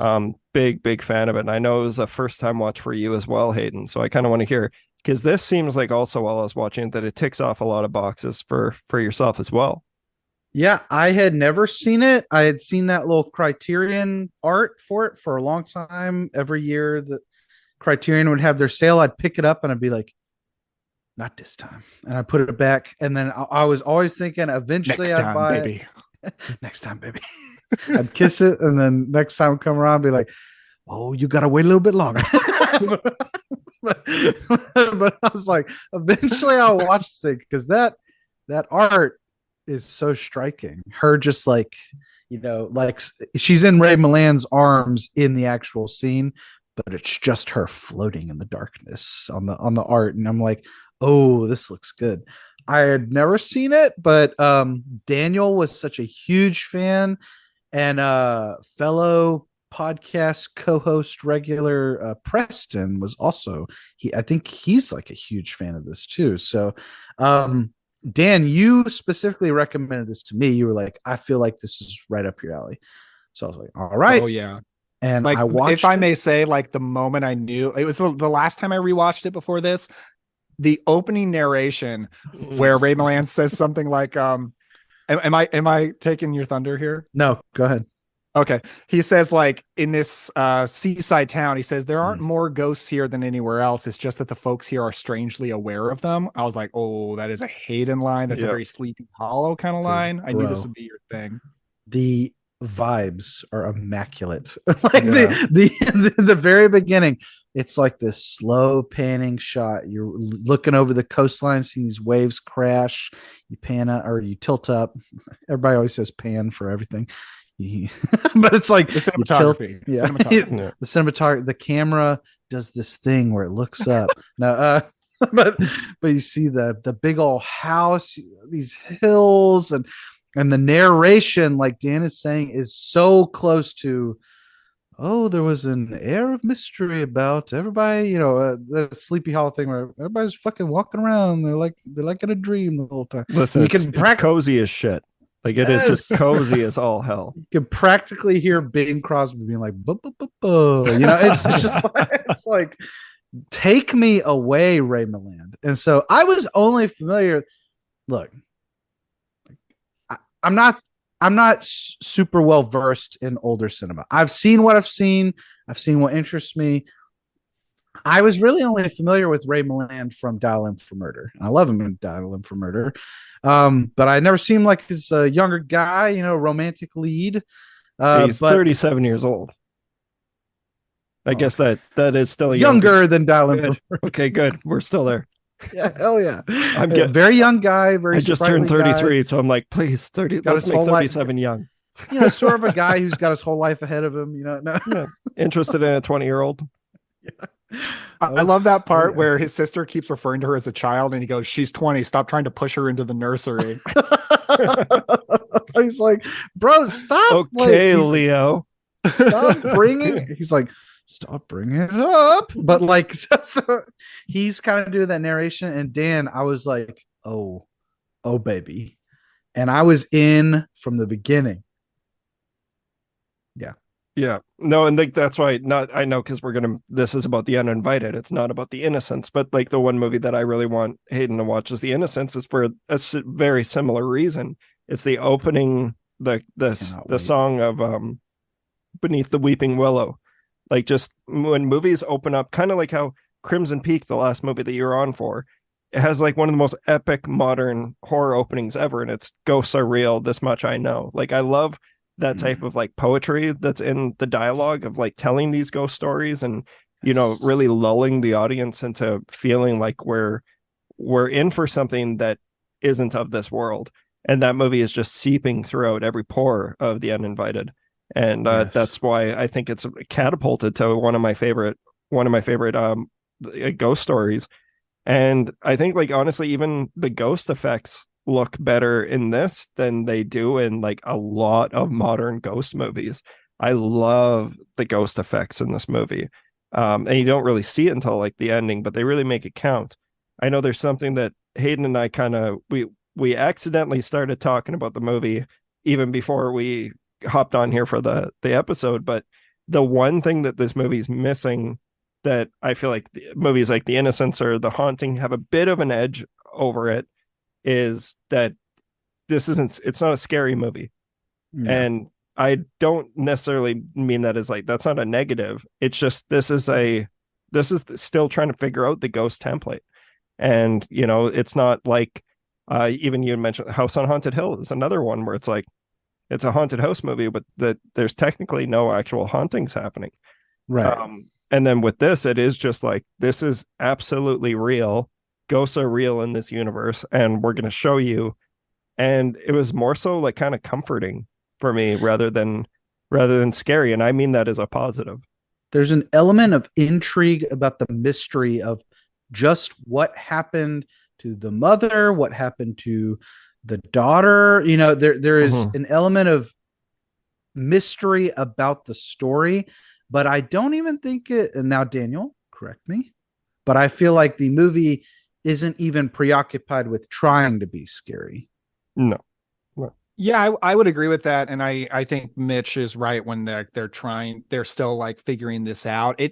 A lot of it just doesn't feel like it's really built to be a horror movie. And it's not quite alone in this time period of being like a ghost movie that's not super horror-y. Like, oh gosh, what is that movie called? Okay, well, there's this other movie where it's kind of a comedy where Rex Harrison's wife dies and then he remarries, he finds a new woman, but then his wife turns out to be a ghost and she's walking around just talking to them and driving them crazy all the time. And it's kind of a comedy. And so there's like a lot of movies like this from that period. I don't find The Innocents scary either. So that doesn't really put The Innocent. I'm not a big fan of The Innocents. I've only seen it once. It didn't do much for me. I agree. The Haunting is definitely scarier than this movie. But my thing with I like The Haunting because it has some scary stuff in it. I find Eleanor Nell so off-putting and annoying and impossible to spend time with. She's that the far I of that movie. I struggle with The Haunting a little bit. So Oh, I know you it's kind watch of her weird. fucking mouth. She's not the Bob of them.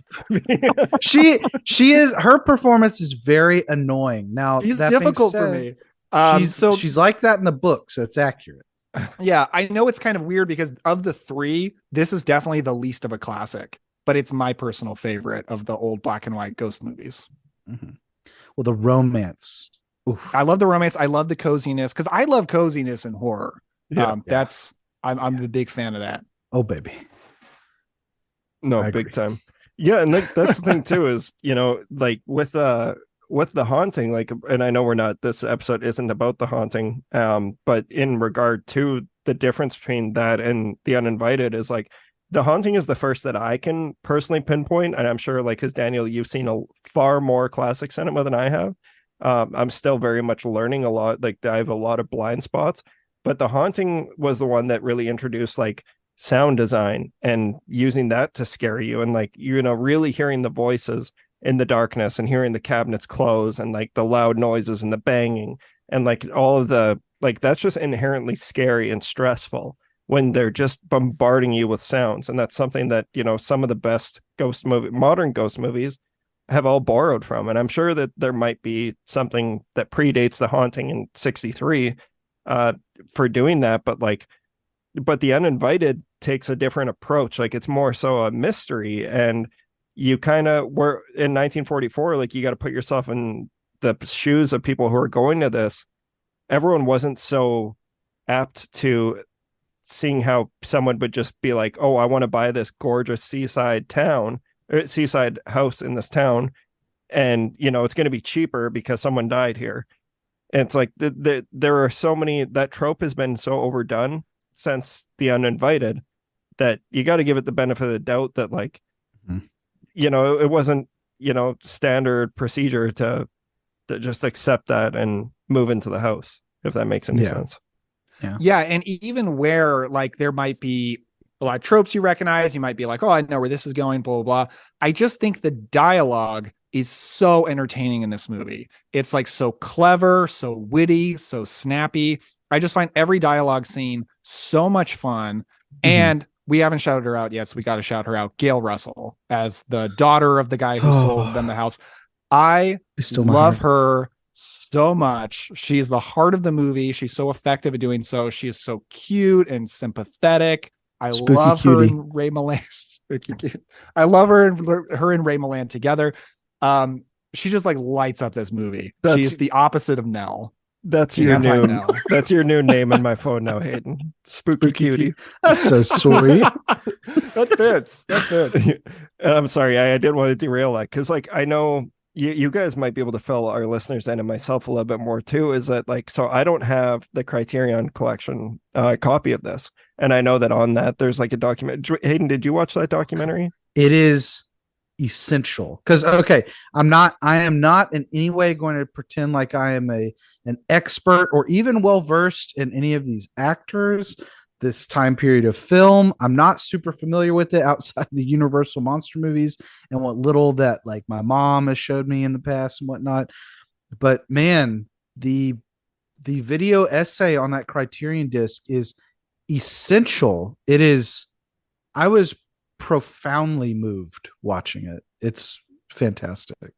It's really, really good. Yeah, I mean, is this the one? It's about her, partly her and Ray Milland and the movie itself. Yes, but I would say the Gail Russell stuff is the most impactful because it goes through her very tragic life. Because she just kind of got plucked out of obscurity, I think out of high school, based on her looks, and they just signed her in a contract, started putting her in movies. And I think this was her first movie.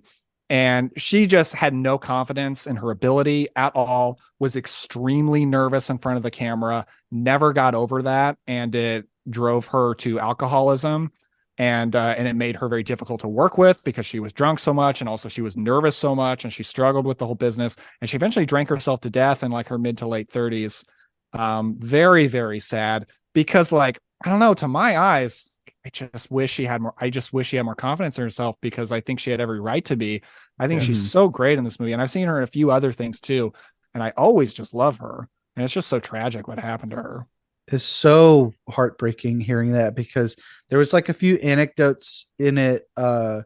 She was like really self-conscious about her, especially her hands. They would apparently always shake. And the video essayist kind of points it out a few times when it happens in the movie. But there was a director who she was working with who would literally tie her hands to her hips so she couldn't move them. And so it made her really, really, extra self-conscious. It fed into her insecurities. And like Daniel said, there was moments toward the end of her career and her life where she was more known for these photos taken of her during like a DWI arrest and like the aftermath of her crashing into like a restaurant and stuff than she was for the movies that she made. And it's just, man, it's just so heartbreaking. And what I came away from the video essay thinking was like, this movie in particular, and this has been said about movies in general, a lot of people, I can't remember who I first heard this from, but this is a thing I've heard from a few different people. It's kind of like a philosophy, I guess. It's like when you watch these classic movies, you are kind of watching ghosts, because you're watching these people who are all dead in these movies made by people who are all dead, but their images are captured forever. You'll always see them doing the same thing over and over and over again every time you see them. And it's kind of haunting because you're watching these memories and these like things captured in celluloid that will live forever long past them. So it's, you kind of get this feeling of like wayward souls watching movies like this. And there was just as much about Ray Milland, if not more. Apparently his career after this was kind of sad, where he had, I guess, gotten in sort of a rut where he felt like he wasn't doing a lot of acting. He was kind of just going through the motions in this movie as well. And the next big movie he did was The Last Weekend, or was it The Lost Week? That was Lost like Weekend. the mid 50s, I think. Right. I know that's another big Chris Hurtado movie. I haven't seen it, so he keeps trying to get me to watch it. I need to. I've never seen it, but it's about an alcoholic. And so Ray Milland was like, well, oh, I've no, got it's to 1946. My bad. Okay. Gotcha. Well, he was like, I've got to do some acting for this. And so I kind of woke him up. And the quote that stuck with me was he had said in an interview, he was like, life didn't feel joyous anymore after doing that, because it's such dark subject matter. So he kind of, other than doing like Dial M for Murder and some other movies like occasionally that were bigger, he mostly did a lot of like B-movie schlock. He started doing Roger Corman stuff. Mm-hmm. Yeah. Which I want to see The Man with X-Ray Eyes. I've always meant to. That. It sounds really interesting. Yeah, but it just struck me as so sad, because it's like, here's this little movie that by all accounts, at least from what I've seen in the video essay, no one had a bad time making. It's kind of like a fun little lark, not particularly scary, not that dark.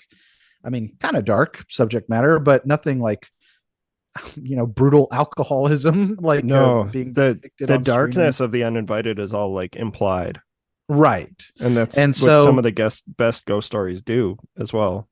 Yeah, they tell the story and they paint it for you. You can paint it in your own head, right?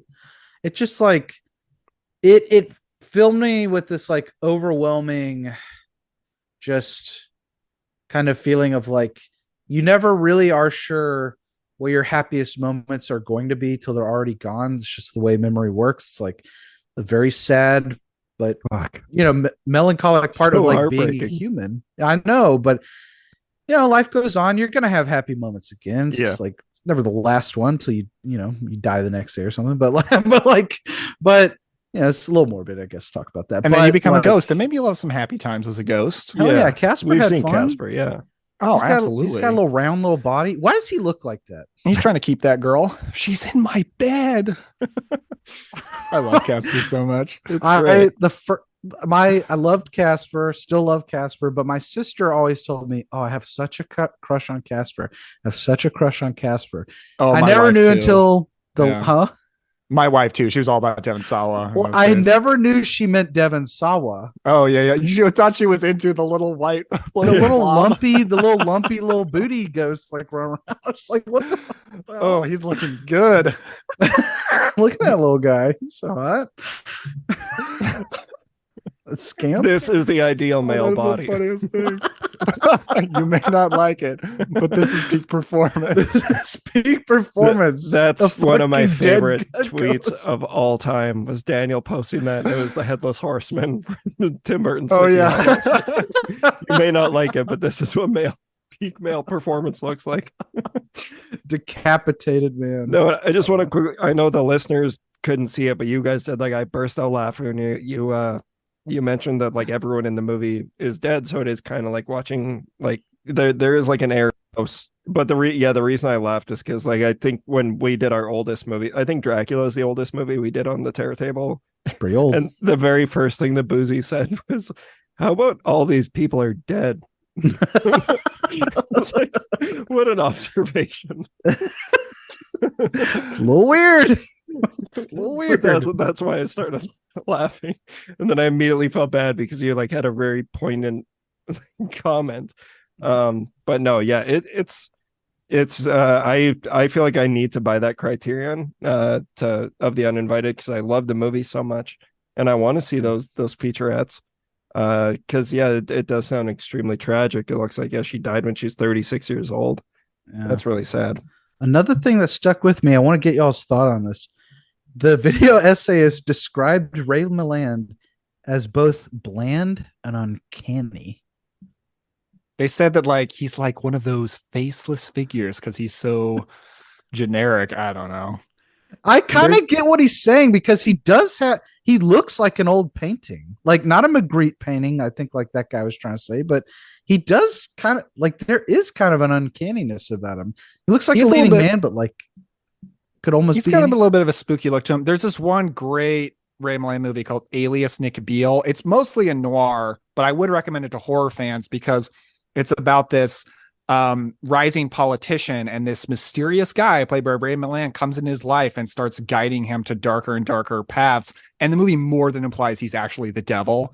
So it's Devil Ray Milland, and it's pretty cool. It's really good. Evil Ray Milland be like, you know those memes? I don't know this one. Oh my god! Okay, I'll have to send them to you later.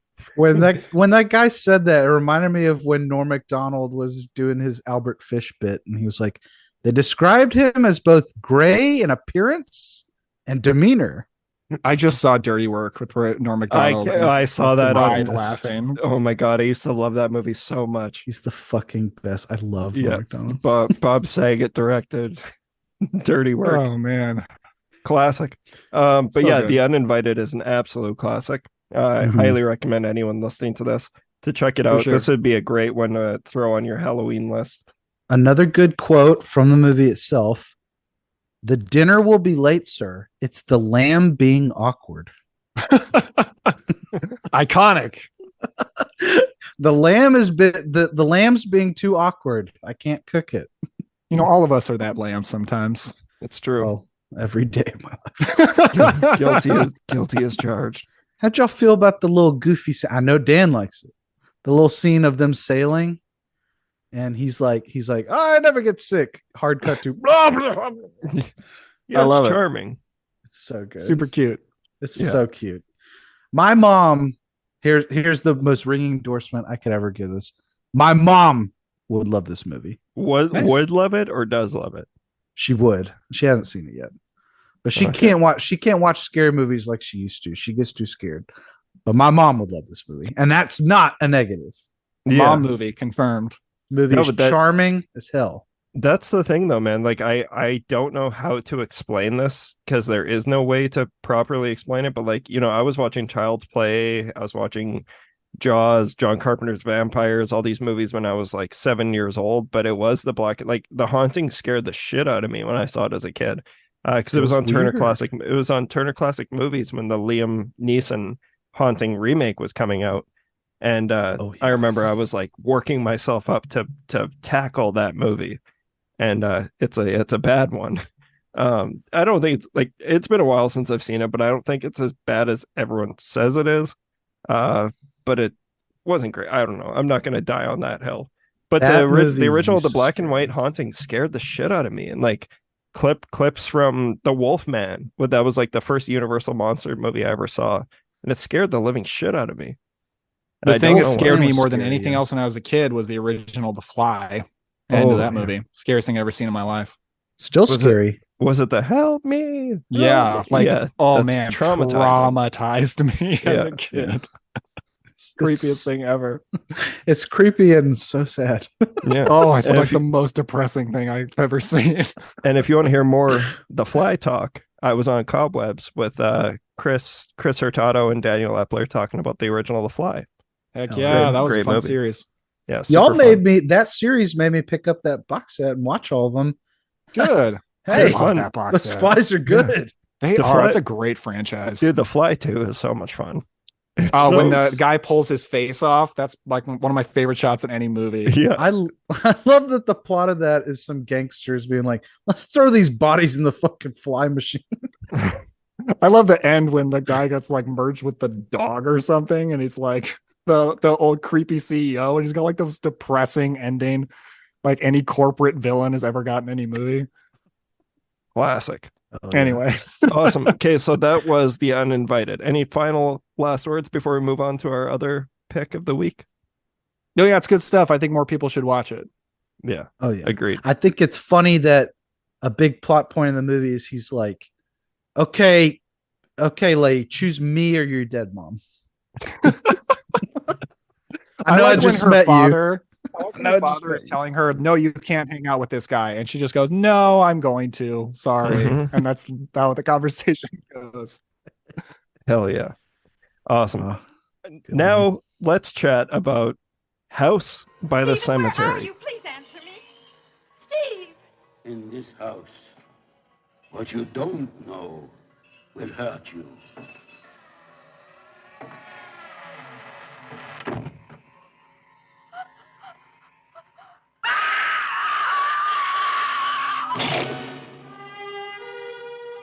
It was to be a getaway dream.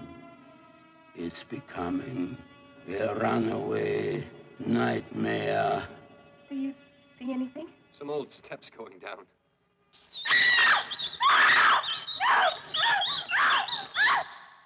He has been awaiting the arrival of his new guests. One by one, they are disappearing. One by bloody one. No! No!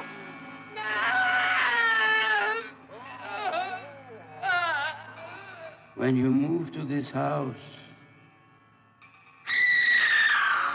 before you get locked in, There's someone in here, read Mommy! the fine print. Mommy, hurry! You may have just Get me! mortgaged your life. Due to the graphic nature of this film, no one under 18 will be admitted. House by the cemetery. Gotta tell you, this is watching these movies back to back. What Wild. a perfect pairing. And by perfect, I mean, holy fuck, do we have complete opposite ends of the spectrum here. So that's why I've been really looking forward to this episode. So I know this was a first time watch for me as well. Daniel had even pointed out this is officially the Terror Table popping our Lucio Fulci cherry. And this is what I mainly knew about it before going into this is that this is one part of the Gates of Hell trilogy, which consists of The City of the Living Dead, The Beyond, which is probably my favorite Lucio Fulci movie, and The House by the Cemetery. So it is also just absolutely batshit crazy thinking how Lucio Fulci released this, The Black Cat, and The Beyond all in 1981. That is an King shit. absurd run. That is crazy. That's crazy. But I think this one was your pick, was it not, Hayden?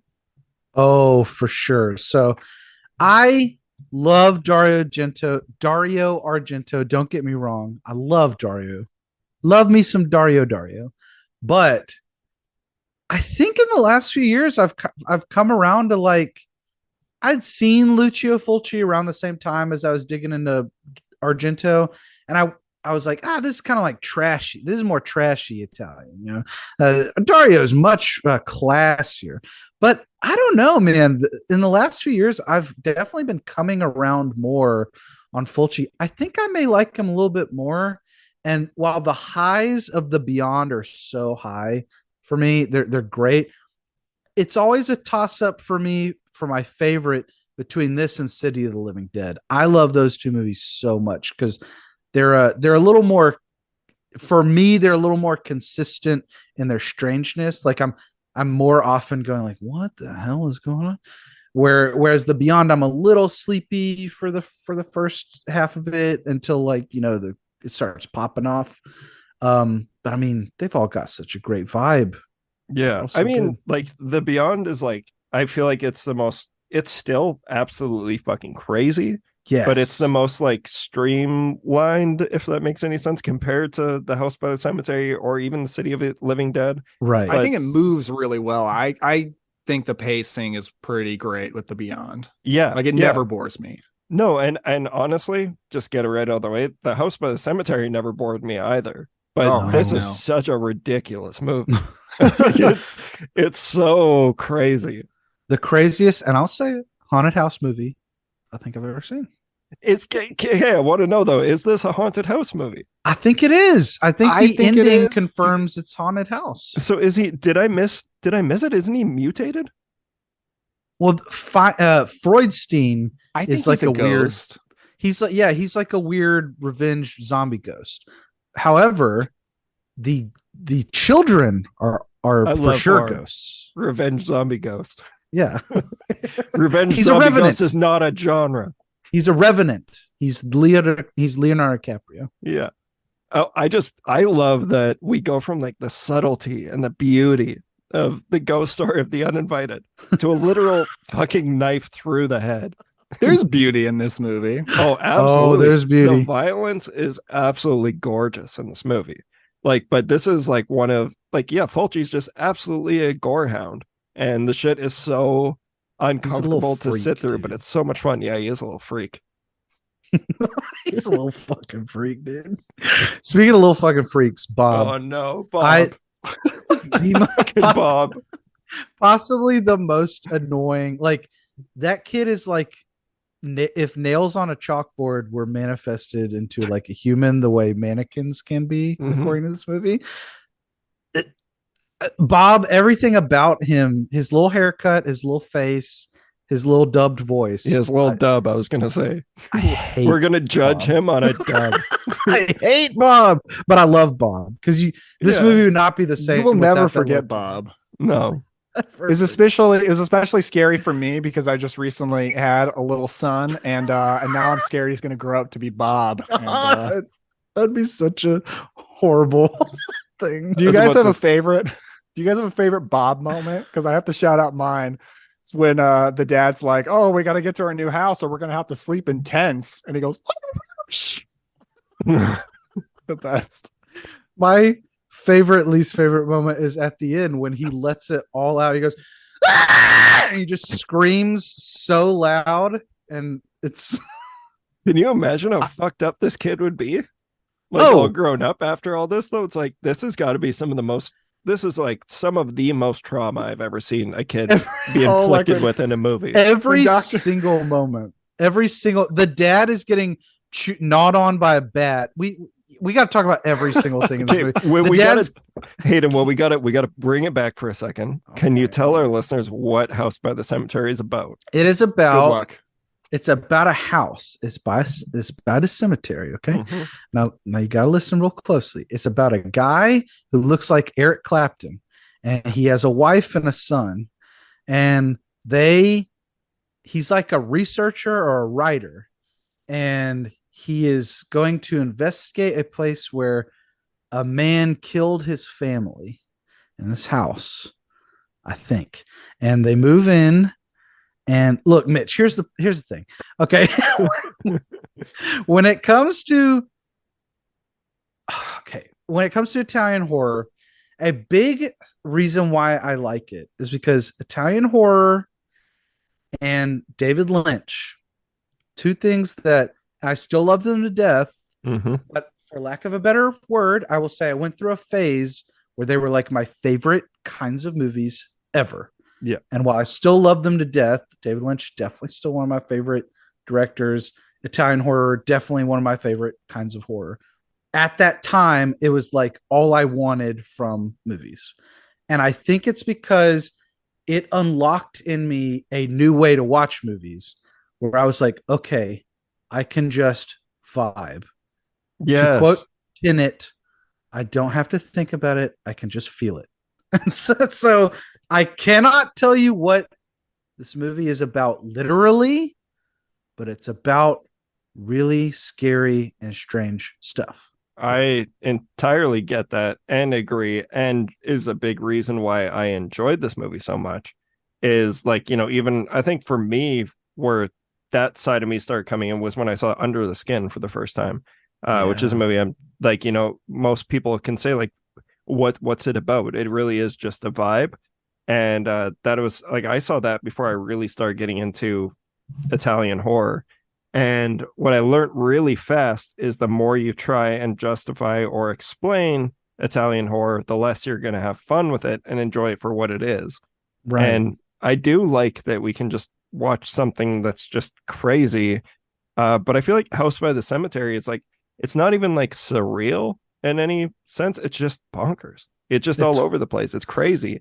It's glorious for those reasons. But it's also funny because in Fulci's filmography, and especially in the Gates of Hell trilogy, this is one of the most normal movies Fulci made. Like of the Gates of Hell trilogy, by far, it has the most conventional, followable plot by far. So when I watch it like context of Fulci, if it wasn't for Bob, it would pretty much feel like a normal movie, at least by Fulci standards. But it's really Bob that sends it into the insanity stratosphere, I think. What a guy. What a little I think guy. if they could ever find the person, have no idea what gender it would be, but the person who voices Bob, like that person would be the greatest convention guest ever. Like everyone would want to meet the Bob voice, but I have no idea who did it. It's true. You never know if they're going to get bullied though, like the kid who played Anakin Skywalker. It's like, I know by now. I think by now horror fans would go nuts for the Bob actor. Yeah. I would hope we love so. Bob. We love voice of Bob. There's a lot of voice of Bob hatred online that I'm certain. Not in my circles. No, but the thing is, like, it's something you hate, but you're like, I love the voice of Bob because it's so integral to the movie. It wouldn't be the same movie with a more normal voice. Yeah, like I don't want to watch the original version. I want to watch it with the dub. And like that's, some people would cringe at me saying that, but even like with Argento stuff, like I kind of like the dubs kind of play into the aesthetic and the appeal of Italian horror for me. Yeah. But also with this movie and all the Gates of Hell movies and also Zombie, there is no original Italian version because like a lot of these main actors are English speaking. For sure, the mom, she's in all the Gates of Hell movies. She's an English speaking actor. So they just used a variety of languages and then they would just dub multiple different versions. So there really is no pure version of these. They're all a bunch of weird hodgepodge dubs. Mm-hmm. Yeah. No, I think I even saw that Bob is dubbed in the Italian version as well. It's not like the actor never did the voice. There's two. Yeah, that's how it Bobs. is with these movies. Wild. There's two Two Bobs. No, There's three. Yeah. I also we got to show No Bobs the are ever score. enough. Like I love the score in this movie. So good. Yeah, this is one by Walter Rizzotti. I looked it up afterwards because I was like, this is going to be something that I'm gonna have playing in my house during the Halloween season because like you just know when you hear a true bop on a soundtrack, and this thing's full of them. Oh, bop. Yeah, this thing's not Bob. Bob. No, this movie's unbelievably deranged. And I just love that, like I said, once again, going from the subtlety of the Uninvited to the brutal decapitations, the stabbings, the knife through the head and through the mouth, and then all of the like implied brutalities that happen throughout this movie. It really makes it stand out as a very unique haunted house movie. Yeah, I love haunted house movies, but like so many of them, especially in the last like 20 years, it's like a door will creak, a picture will go, like it's like little subtle stuff until the last like 10 minutes or something. It gets kind of crazy. This is like the floor is flooding, like blood is coming up through the floor. There's like a revenant in the basement. There's a Bob. There's like a bat that comes out of nowhere and starts gnawing on everybody. I love fake movie bats. Is there a reasoning behind the bat, or is it just that it's an old creepy house and it's like an agent for gore? Because like he starts stabbing it and it's brutal. I was going to say, this kind of points to another, this movie is another end of the haunted house spectrum that I love, where The Uninvited is more the subtle version. But another thing I love about haunted house movies is there's really no rules to a haunted house. Right. It can be anything. Mm-hmm. And I like haunted house movies that capitalize on that. And this is one of those movies. House is another one from the 80s. Amityville 2, The Possession, is another one. These movies that are just like, well, because it's a haunted house, it's just supernatural bullshit. So anything can happen. Yeah. Mm-hmm. And I really like that, because I'm like Hayden. I'm not a big fan of the creaking door, Paranormal Activity kind of thing. I like to see stuff in horror movies. I'm a monster kid. I like to see monsters. And I like haunted house movies, like show me ghosts, show me weird shit. And this movie really gives you that. And those other movies I mentioned really do too. That's to that point. I've mentioned this on a few different podcasts I've been on. I think it goes to my love of Italian horror. What scares me is when there's not any rules. Like I like some rules in horror. I like, this monster can only be killed this specific way. That's fun. But to me, horror is scariest whenever you're like, I don't know what's going on. I don't know how I could fight this, defend myself or anything. I feel like I'm a kid again, and this is all very strange. And so, like, I love the way that Lucio Fulci is like, here's how I see a haunted house. And it's just the craziest thing you've ever seen in your life. I think that's what I like about his haunted house iteration so much, is that Bob is always in peril. Like true peril. I love that Bob is always in peril. Like, especially the last like half hour of this movie, it's like, oh my God, is this kid going to be the passion of the Bob? Yeah, he is the most mangled, like emotionally mangled human being ever. Well, even like his father keeps almost axing him in the head many times. It's that, because my favorite thing Fulci ever did in any scene from any of his movies, my favorite thing is in City of the Living Dead, when Christopher George is pickaxing that lady out of the coffin. It's so intense. So and you're like, good. oh my God, he's about to kill her. And I always forget there's a mini version of that in this movie when Eric Clapton is trying to like hatchet like the door so he can grab Bob, but Dr. Freudstein's like holding Bob's head against the door, and for some reason Bob's not like, my head's against the door, don't hit it, daddy, you know. I know, I love his oddly specific scream and yell. Yeah, his oddly specific screaming and yelling is so tremendous in this movie. I was gonna say this earlier, but I love how like what Mitch was saying, everything is there to traumatize Bob. Like whenever it's not enough that the bat is eating the dad's hand, the dad runs upstairs and it is like right in front of Bob whenever he starts stabbing the bat, and then he's like swinging around and the bat blood and his blood is spraying all over Bob in his little sweater. It's so good. Yeah, it is madness. But yeah, that is the charm of Italian horror. And yeah, I don't know, I really, really enjoyed this one. This was a first time watch for me, so I really appreciate you guys coming up with these great doubles. If you know, the funny thing is, I love this movie, loved it for a long time. I think it is my least favorite of the Gates of Hell trilogy, but the whole Gates of Hell trilogy is my top tier of Fulci. So like this would be like my third favorite Fulci movie. But I would go City of the Living Dead, and then I go The Beyond, and then I go this. And I don't know, maybe it's that the other two are weirder, because this is a weird bonkers movie, but by the standards of this trilogy, it's the most normal. Right. But I love the atmosphere of it, just like with the last movie. A lot of the outdoor stuff was filmed in Massachusetts, and it has that great like Stephen King New England atmosphere to it. I love all that so much. Oh, yeah. It takes place in New Whitby, Daniel, and the mom's name is Lucy. So kind of like Dracula. I forgot about New Whitby and Dracula. You have to remind me. Well, Whitby Abbey is in Dracula, and they made up the little town for this, and he was just like, "Oh, Whitby, oh, cool." New England has that problem of just like, let's just take that. Remember that place we ran away from? Let's take that town and just put new in front of it. Yeah, why not? I know Fulci said this was his homage to Lovecraft, but I didn't catch the Dracula stuff. Got a bunch of stuff. It's like Lovecraft.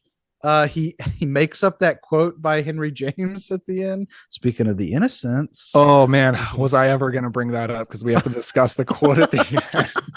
How do you feel about that as a new dad? The Henry James quote that comes up at the end is, "No one will ever know whether children are monsters or monsters are children." Which Fulci made up is not a Henry James quote. Which is just complete bullshit. It's like, doesn't even sound like something that Henry doesn't James mean anything. No one will ever know. No one will know. But like, the children are not the monsters in this movie. This is not Village of the Damned. No, what is he talking about? I think he's saying Bob is a monster. Bob is the real monster here. It's like he heard the dub for Bob and he was like, "Ooh, holy I'm going to shit. put this quote at the end. I'm going to pretend like I meant to do this." Well, and the little girl is creepy. I think so I have some questions. I know, like Mitch, you said, if you're trying to examine this movie, you're kind of missing the point of it, right? You're not really supposed to like figure everything out. But do y'all think, in y'all's headcanon, does the mannequin become the babysitter, or is the mannequin just the little psychic girl seeing what's going to happen to the babysitter? I don't think there is an answer to this, but it is an interesting question. I prefer to think that the mannequin just becomes a person because it's way stranger. I dig it. It's kind of like, Mannequin or Mannequin 2 on the move. Mm-hmm. Don't they decapitate the mannequin? The mannequin head just falls off. Yeah. Kappa Bob gets is looking detated at right it. off. Or no, Bob isn't looking at it. The ghost girl is. So the whole movie, you're thinking the girl is a psychic, but the end reveals the girl was a ghost the whole time. Yes. She was like the daughter of Freudstein or something like that. Mm-hmm. She was dead the whole time. She's the original Bruce Willis. Yeah. Oh, yeah. This movie's so good. Whenever I watch a Fulci movie like this, I always think of I had a friend.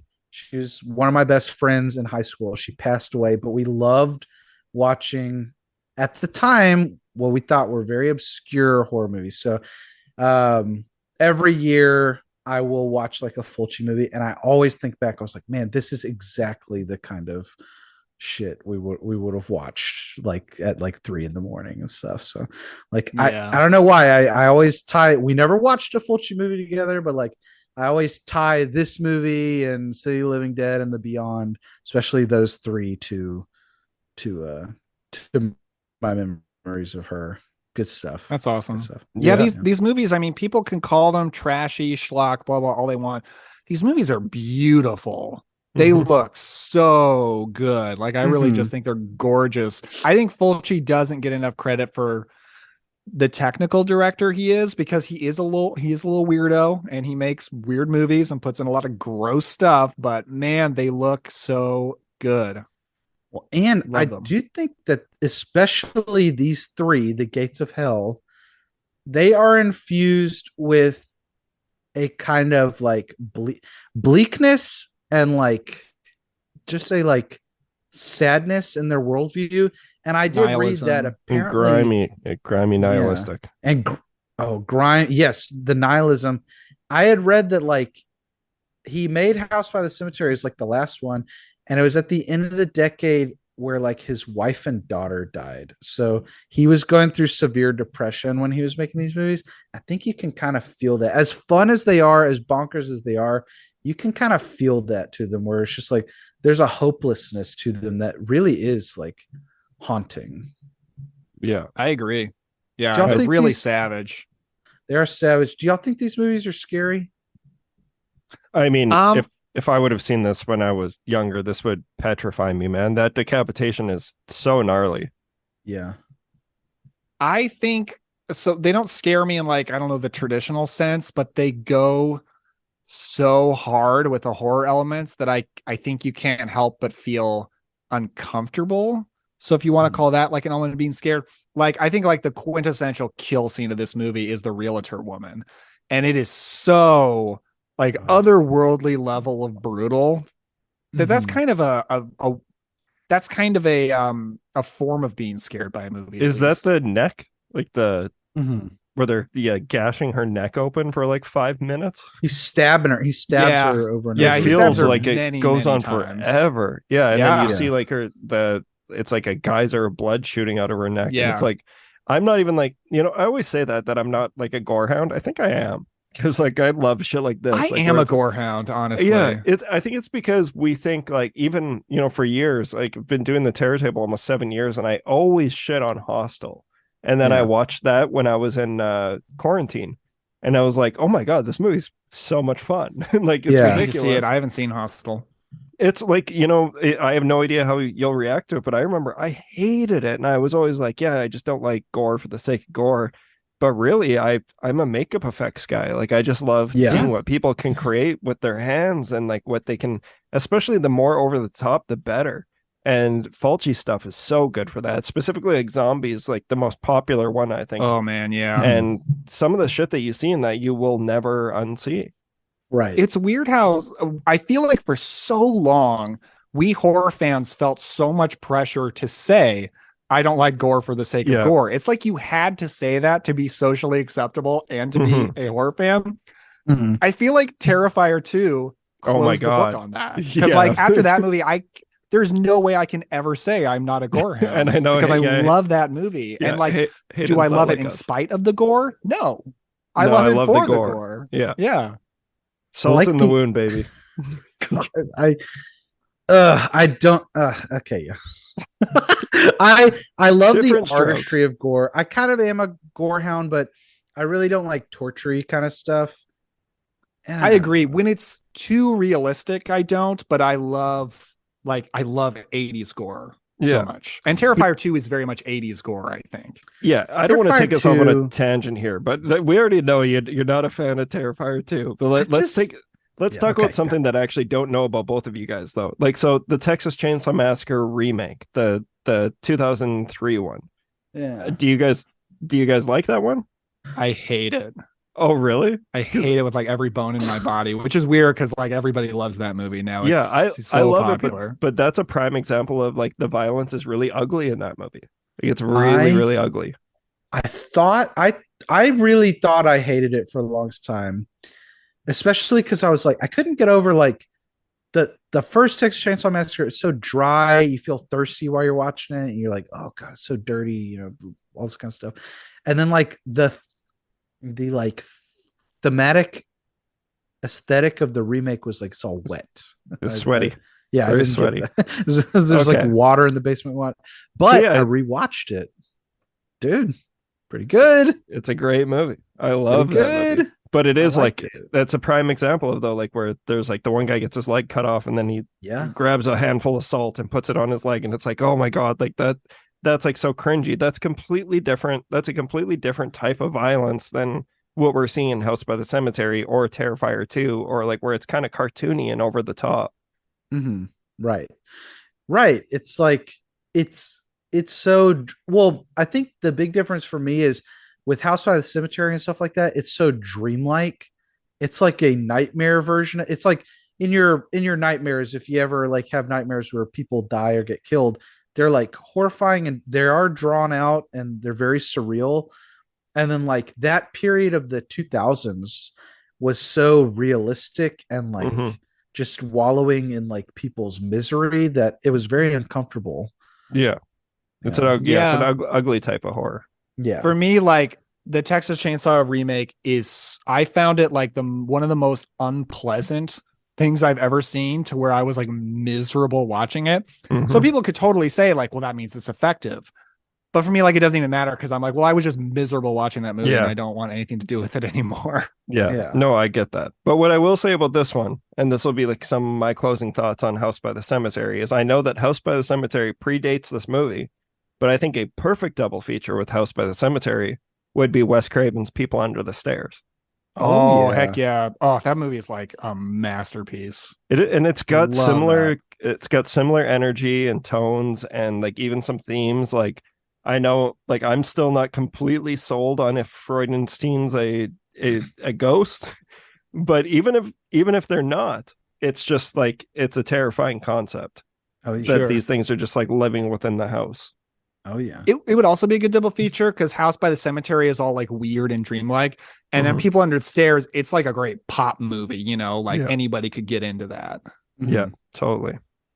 Yeah, well, this was an awesome double. So I definitely appreciate you guys coming on for this. Is there anything else that you guys want to touch on before we close up shop tonight?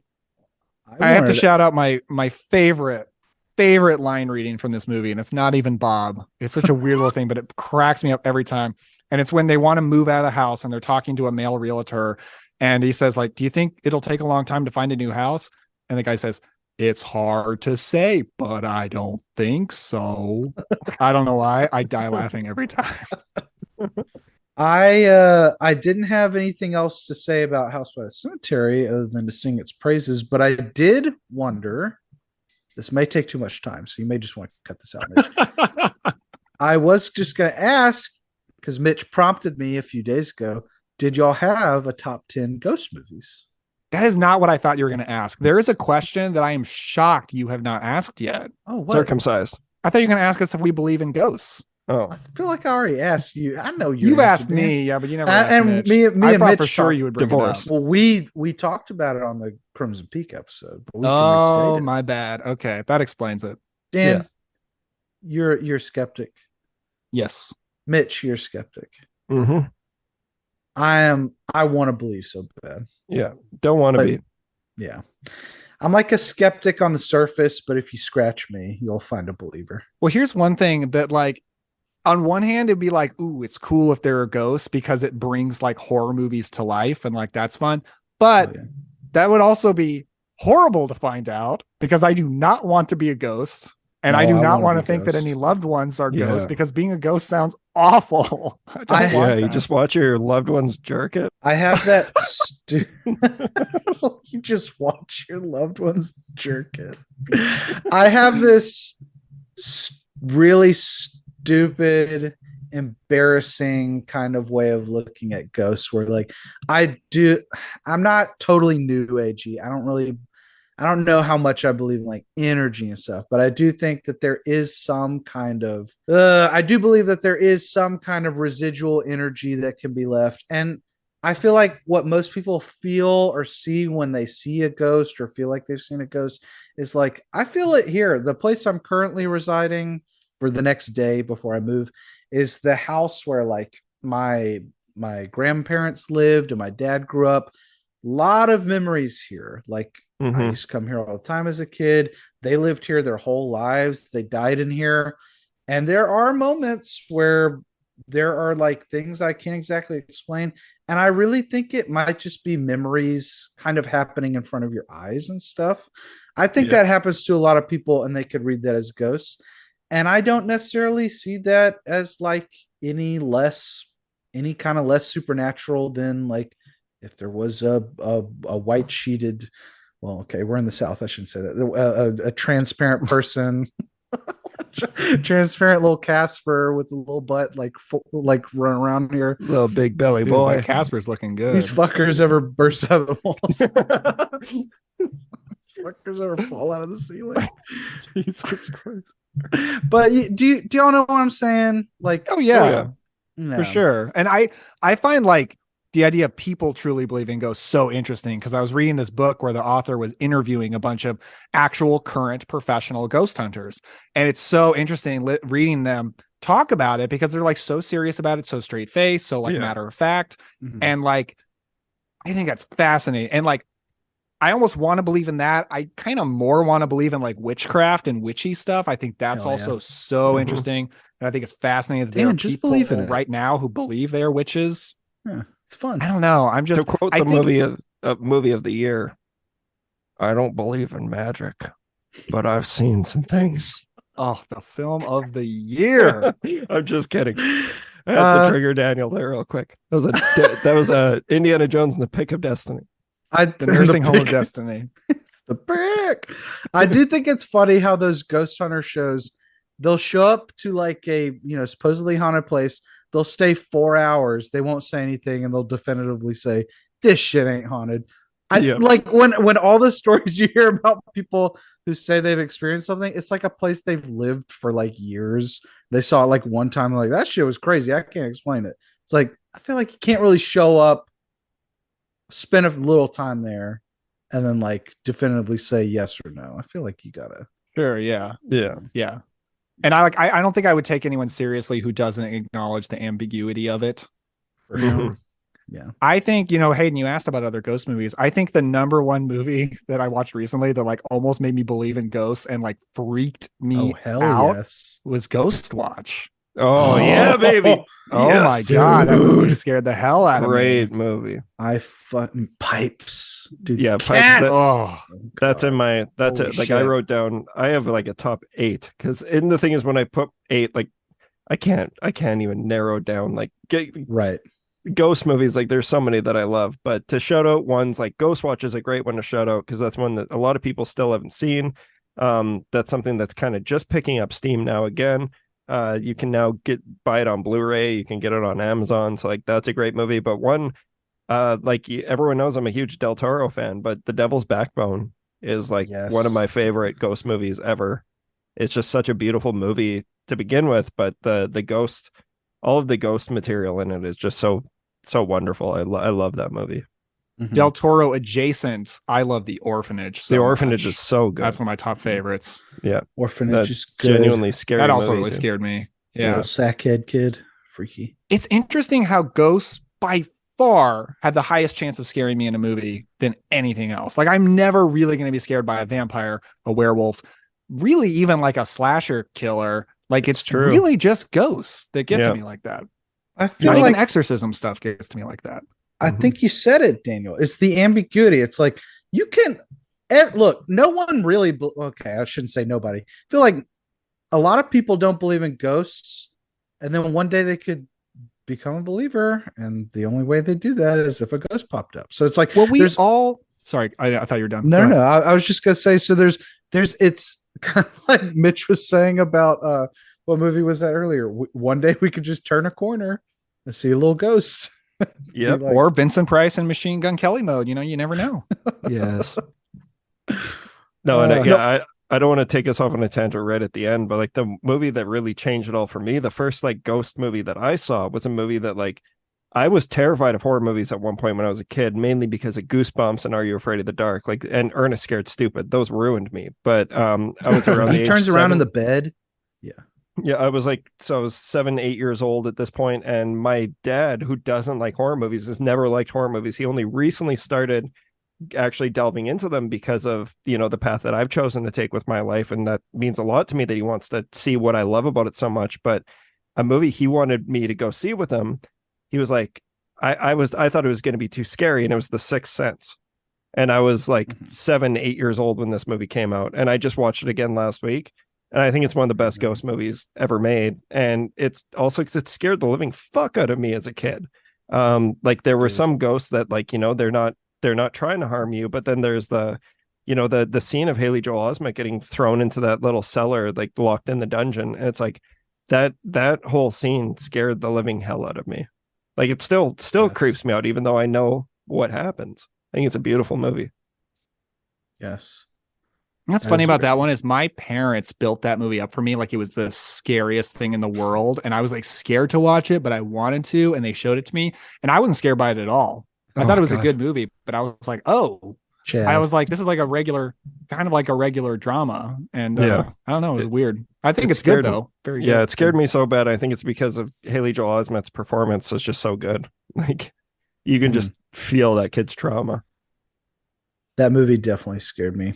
Yeah, really scared. No, shout out Misha Barton. What others, Mitch? The ones I have: The Innocents, The Haunting, The Fog, which I think all of us agree like obviously that's a ghost movie. We all consider that a ghost movie. It's a ghost movie. It's not a haunted house movie. No, it's a ghost I think movie, The Fog is my favorite ghost movie of all time. It's not a haunted house movie. It's a haunted town movie. No, it gets better and better, and takes place on a really cool day. Yeah. And then the What? last one, Oh yeah. the last one that I have written down here is like one that it's an incredibly unpleasant movie to watch, but it's incredibly effective is The Entity. That movie really messed me up. Yes. And I saw that Talk about scary.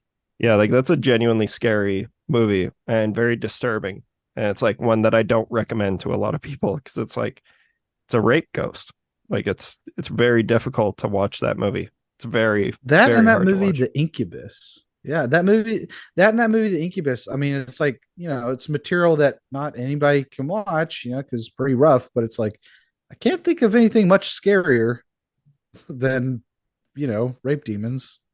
True. It's horrifying. True. Do you guys have a few you want to shout out before we close up tonight? Dan, I you think The got some Changeling Christmas? is one of Oh. the top favorites for me. Yeah, God. Changeling, absolutely. Hell yeah. Love that George C. Scott in a horror movie. Mhm. So good. That's So- also the movie that started the Vancouver film industry. Funnily Oh enough, like wow. Really? when you even it doesn't matter what you want to do in the industry here, you have to go through a motion picture safety course. And the Changeling, there's a whole chapter on the Changeling and Rambo, which is Really? pretty cool. So I was like, finally, this is the schooling I was meant for. Interesting. That makes sense that it's filmed up there because it's got that great atmosphere that Yeah, feels New Englandy, but oftentimes it's not in New England. It's over in Vancouver. that's exactly it.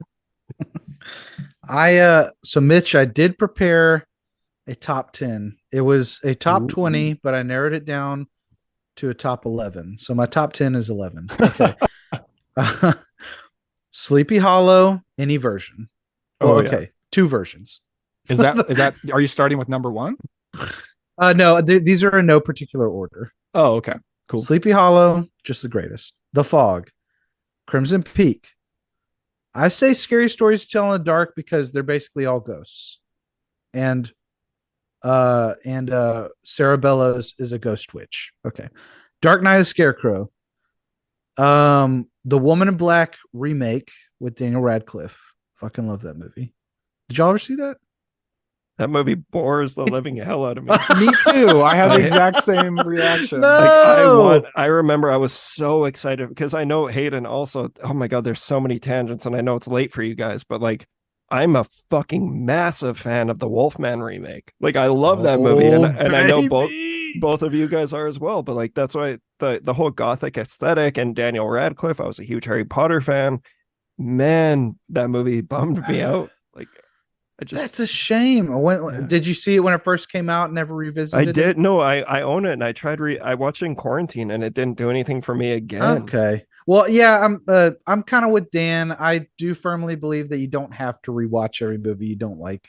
But I kind of wrote it off when I first saw it and I rewatched it and I was like, it's slow, but holy shit. Like Eel Marsh, I love the setting of like, around sundown, this place is completely impassable. Like you can't even get here. The driveway floods like every night. So you're stranded. I really love the Woman in Black remake. I think he needed somebody else in that house with him. It's so much Daniel Radcliffe just kind of wandering around alone. Yeah. But you get Kieran Hines for a little bit. Or is it Ciarán Hinds? I don't know. I don't remember anyone else in that movie. I saw it in theaters and I never saw it since. Okay. Mance Rayder from Game of Thrones. I know you love Game of Thrones, Dan. I liked the first two seasons. Oh, I thought you didn't. Okay, I thought you didn't watch it. No, it was weird. Like I watched season 1 and 2 and I was like, that was great, but I feel done. And I moved on. That's just kind of how I do Season with TV 3 shows is the sometimes. natural endpoint, Dan. Season 3 is I'll never find out. okay. Well, you're better off. Insidious 2, already talked about it. Ghost Watch, already talked about it. Lake Mungo, how do y'all feel about Lake I Mungo? love Lake Mungo. That's in my that's in my one of the top 10. scariest movies I have ever seen. Yeah. And Genuinely. that's another prime example of a ghost movie though, that like I left it off my list for a reason because it's not technically a ghost movie, but it is. But it isn't. It's ambiguous. Oh God. think That movie, I love that movie. Yeah. So I good. was watching it in the dark by myself at like it was back in the day whenever I would purposefully watch movies at like 2 a.m. to try and scare myself. And I had to turn it off and like walk around in a circle at like certain points. It was like the first time when they were like, you saw this part. but did you see this? And they zoom in on a certain part of it ruins me. Yes. And I was so creeped out, man. Yeah. I'm so creeped out. But Lake Mungo for me, this is a little bit different one. I love The Lovely Bones. I love Peter Jackson's The Lovely Bones. I really liked it when it came out. I haven't seen it since it came out, but I remember really liking it. Man, I never saw it. I had no idea that was a ghost movie. That movie is very moving to me. I find it very emotional. And I think my number one's got to be Mike Flanagan's Haunting of Hill House. Speaking of emotional, yeah, I'm rewatching it right now too. I'm just like I've been holding off on because I'm about to play episode 6 again, and episode 6 is like just a masterpiece of an episode. Storms. Is that the Nell one? It's the one where they're all in the funeral home. That's okay. the two storms. It is just very much like a character episode, but like for me, that episode was one of the episodes that really like made me want to do what I'm doing now. Like I fucking adore that episode. It's a dramatic thing to say, but I feel like that's my favorite show I've ever seen. And I don't watch a lot of TV shows though, so it doesn't mean a lot, but I feel like it still does though, man, because it's that good. It really is that good. I agree. And I'm a big, or I was a big TV guy, and I would agree with that. It's pinnacle. The last one I left off, I didn't mention it here, but it's technically number 4 on my list as a movie I was going to talk about with you guys today, but I decided to save it for next week when I'm talking with our other guests. But Dark Water. I don't know if you've seen Dark Water, but never seen it. Is that the Jennifer Connelly one? So that's the remake. I loved the original so much that I rewatched. Like I had seen. Oh, is it a Japanese movie? Yeah, it's a Japanese movie. Okay. And oh my God, man, like, and especially I know like Dark Water is just very much like up my alley, and that movie really blew me away. And it's like one of the most emotional and beautiful endings that's also so heartbreaking. But I'm going to talk about it more in depth on the next episode because I watched the original and the remake, but I cannot recommend the original enough. And I'm not even like, I've never been a huge J-horror guy, but Dark Water really did it for me. I guess so many movies. Cool. I gotta check it out. Yeah, that one, it's really sad. But I guess if you just said that you love Flanagan's Haunting of Hill House, like that's also a tragic and sad show. So yeah, there's there's so many great things in this genre. There's so many great ghost movies. Horror really is a bottomless well of great stuff. Always more to discover. In a good way. A bottomless well of good stuff. Dan, Mitch, real quick. How y'all feel about The Ghost of Mr. Chicken? Because that's an honorable mention. I like it. It's fun. I've never seen it. And I know I grew up on that movie. Yeah, that's a blind spot for me. It's fun. You want some goofy six. The only thing that bothers me about it, and it bothers me about practically anything Don Knotts, is he's so squeamish about women, where I'm like, dude, you were not 13 years old. Like, you need to get over this. You're like 40. And it kind of drives me crazy. But it's a fun movie. Like, oh my gosh, a girl's sitting next to me. And I'm like, it drives me insane. Chicken and soup. I love Don Knotts. He's so good. He is a child, though. Don Knotts from Pleasantville. That's right. And everybody's rewatch Three's Company. I fucking love Pleasantville. Mr. Furley. Awesome, you guys. Do you guys have anything else you want to chat about before we close up? I love The Haunted Mansion with Eddie Murphy. That's the last one I'll throw out. I genuinely love it. I never watched it until quarantine, and I'm looking forward to the new one. I am too. I'm a big Lakeith Stanfield fan, and like, I don't know, it looks fun. I'm just disappointed that at the red carpet, the actors couldn't come because of the actors strike. They should have just had an empty red carpet and said, "Oh, ghosts are here." But they that's a missed opportunity. Oh wait, can actors not go to their premiere? No, they can't do anything to promote movies. So no interviews, no conventions. Really? No promotion. Technically, you're supposed to shut down like every facet. Like, just not supposed to be doing anything for the industry at this moment. But yeah, I know Oppenheimer, they all walked out of their premiere, which is, shitty, but also for a good thing. Yeah, got to do it. So we'll see. Do it. A lot of horrible stuff in the industry going on. They got to lock it down. They got to fix it. They got to fight for things. Yeah, it's pretty sad. However, I do hope they come to a resolution quickly, because I don't want Clint Eastwood to die with Cry Macho being his last movie. I really want Juror 2. Speaking of ghosts, You know what, Hayden? If this goes on so long, they have no new movies to release. They might just release Salem's Lot. I'm They're like, torn. it's the last thing on our shelf. Bro, It's all we got. Bro, I am torn. This is the last chance we have of Salem's Lot actually coming out. As if Warner Brothers is like, look, we're 6 years into the strike. We got to just start dumping this shit off the shelves. Where's Pet Cemetery 6 years 2? of the strike before they are willing to release it. Where's Hayden, Dark Harvest? you and I, we need to do a heist. We need to break into Warner Brothers. We need to steal that movie and like bootleg release it. Like somebody has to do it. Okay, yeah. I'm maybe. I picturing don't know, the man. opening of Hell or High Somebody has Water to with you fix guys this. with the balaclavas. It's Where's Tenet, Gary? dude. It's the Gary, opening where of are Tenet. you? We live in a twilight world. Poof. Grab Salem's Lot, run out of there.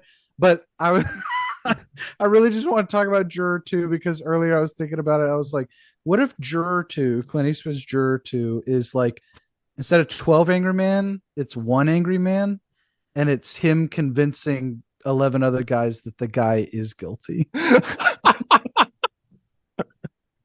Oh, all these woke people are not going to condemn this guy because of politics. I want Clint to at least go out on another Jewel. Yes. Like Richard Jewell. Love Love Richard Jewell fucking good. rocks, dude. Love that movie. Richard Love Jewell that is movie. great. So I good. can't believe you guys want Clint Eastwood to make another movie. Like he's like 95. I love think Clint it can be Eastwood. done. I love Clint Eastwood, and I was so disappointed in Cry Macho. So I want one. I was having this conversation last week with a friend, Zach Tennant. He's I've been on his show, Formatted to Fit Your Screen, but we were talking about Indiana Jones. He's like, are there any other legacy sequels that you want to see? I'm like, no, honestly, like I'm done. Like I'm ready for us to move on from here. Uh-huh. But he's like, I really want a Dirty Harry. I'm like, you do not want a Dirty Harry. Oh my God. You do not want a Dirty Harry. Dirty right now. Harry and the Dial of Destiny. Harry, it's time for you to take your meds. Go ahead. Make my day. Please allow me to introduce myself. A little sympathy for the devil playing in the trailer. Yeah. All right. This was an absolute blast. You guys are the best. Thank you. Thank you so much for joining. Can we quickly plug each other? Like, let's plug where people can follow you, Hayden. You can plug me any day, Mitch. I am on Letterboxd. I'm on Letterboxd at Hayden Comes Alive. I write stupid little reviews there. You can find them there. I also have a link to where you can find my short stories. Right now, they're published in several different short story collections, or anthologies rather. And I am hoping to eventually. I keep saying if I keep saying this, I'll eventually actually do it. I'm hoping to come out with my own collections, so you won't have to buy several different. But if you want to read any of them, honestly, just reach out to me. I'll send them to you for free. Yeah. Fantastic. Awesome. And Daniel, what do you got going on? Primarily these days, I'm doing videos over at the Cobwebs channel, talking about older movies and a lot of physical media, not just like classic movies, but also 80s and 90s stuff too. And then over at the Cobwebs podcast, my main focus these days is the monthly John Carpenter series. And I'm on Twitter and Instagram at Cobwebs Pod. Awesome. Yes, great. Thank you guys so much again for joining. Next week, we're going to be back with returning guest Cassie Ozog, where me, Boozy, and Cassie will be talking about House on Haunted Hill from 1959 and the Dark Castle remake from 1999, starring, the Corky Romano, Chris Kattan. No, Jeffrey Rush, dude. No, it's Corky the Famke Janssen. It's the Corky Romano Oh my God, House on Famke. Haunted Hill. All right. Thank you guys so much. And we will see you all next time on the Terror Table.